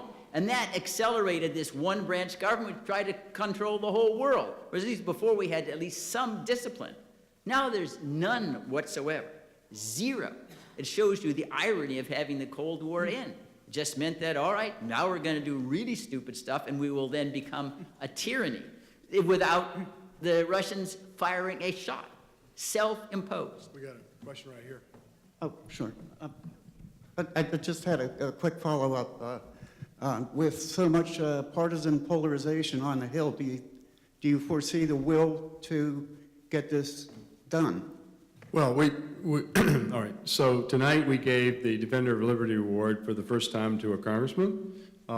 We have a number of Democrats that we're going to give the award to next, and hopefully they will invite us back, and we'll do this again. Yeah, the goal is to start a declare war caucus. And rather than have a caucus on the basis of policy, it would be a caucus based on process.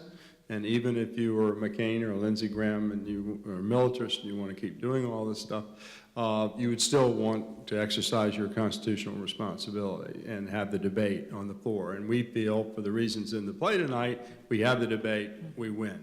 If we don't have the debate, we lose. Before I hand the mic over to Evan, I just want to add something to what you said, Bruce.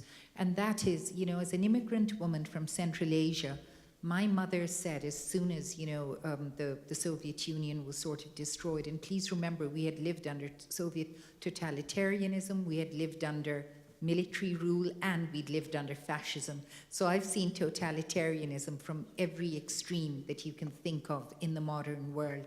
And my mother said, this is extremely bad for America. This is a wonderful country built upon phenomenal ideals, and it's become very dangerous when it becomes the one unfettered power, and there are no checks and balances in any way, shape, or form. So just wanted to add that. Thanks. And I know it's getting late, and I just want to thank you for putting this together. It all begins with education and organizing, as you're doing right now, and the next step is mobilizing, because the opposition is scattered. So ultimately, I'm asking, when is this next meeting going to happen, when you're going to hold this anti-war caucus, so that people in this room can engage? Well, we don't have the ability, the Committee for the Republic and the Stonehill Theatrical Foundation, which dramatizes the themes of the committee, we're not senators or congressmen, so we don't have the ability to form a caucus. Walter does, and as you saw tonight, there's, you know, Walter's completely unique, as is Kirk and Bill over here and Norman Birnbaum. I mean, these are very unique individuals. So we're going to work from them out, and we'll keep you posted on the next installment. You know, this is never, we've had 67 empires in the last 3,000 years, so where we are is not unique. Everybody that's been down this road has gotten to where we are. And so this is, historically, this has been a car without a reverse, a plank that no one's ever walked back on. But that's what we're up against. But no one in history, as the play showed, has ever put the war power in thought institutionally, like our genius here, Mr. Madison, and put the war power in Congress. So we don't need to invent something to solve this problem.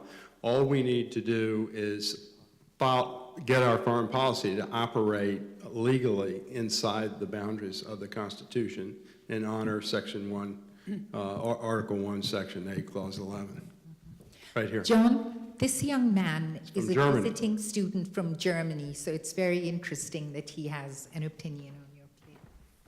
So, how some might have noticed, there was elections in Virginia today. So I have a very basic question. Why is it illegal for certain party members to go from house to house and tell people that they're just not allowed to vote if they, for example, don't have a driver's license? So just taking the rights to vote away from people. Why is this legal?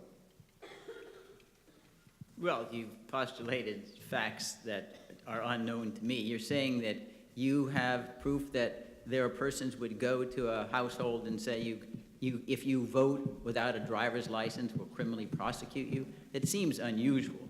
Now, there are standards that require some kind of photo ID, and then there's substitutes for them, like in Virginia. But certainly that would not be tolerated. And of course, if you're a voter, you can say, well, that's what you think, go to the voting polls anyway, if there isn't such a requirement here. I think in general, though, the general understanding or thrust of the question is, why in a democracy would you try to discourage people from exercising self-government? Because that's the whole purpose we fought the revolution for, right? So whether you win or lose, the process is more important.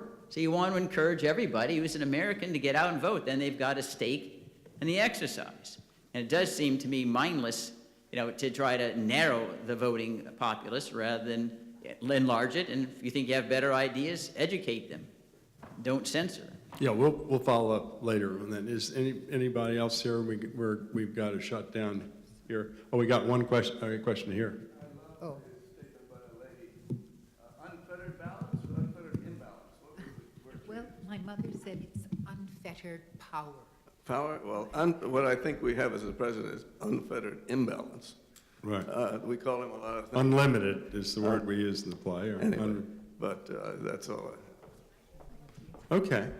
Well, we appreciate everyone coming out on this rainy night, and thank you so much. Anyone who wants to attend committee events, come up and give us your card, and we'll put you on the list. And we look forward to seeing you again.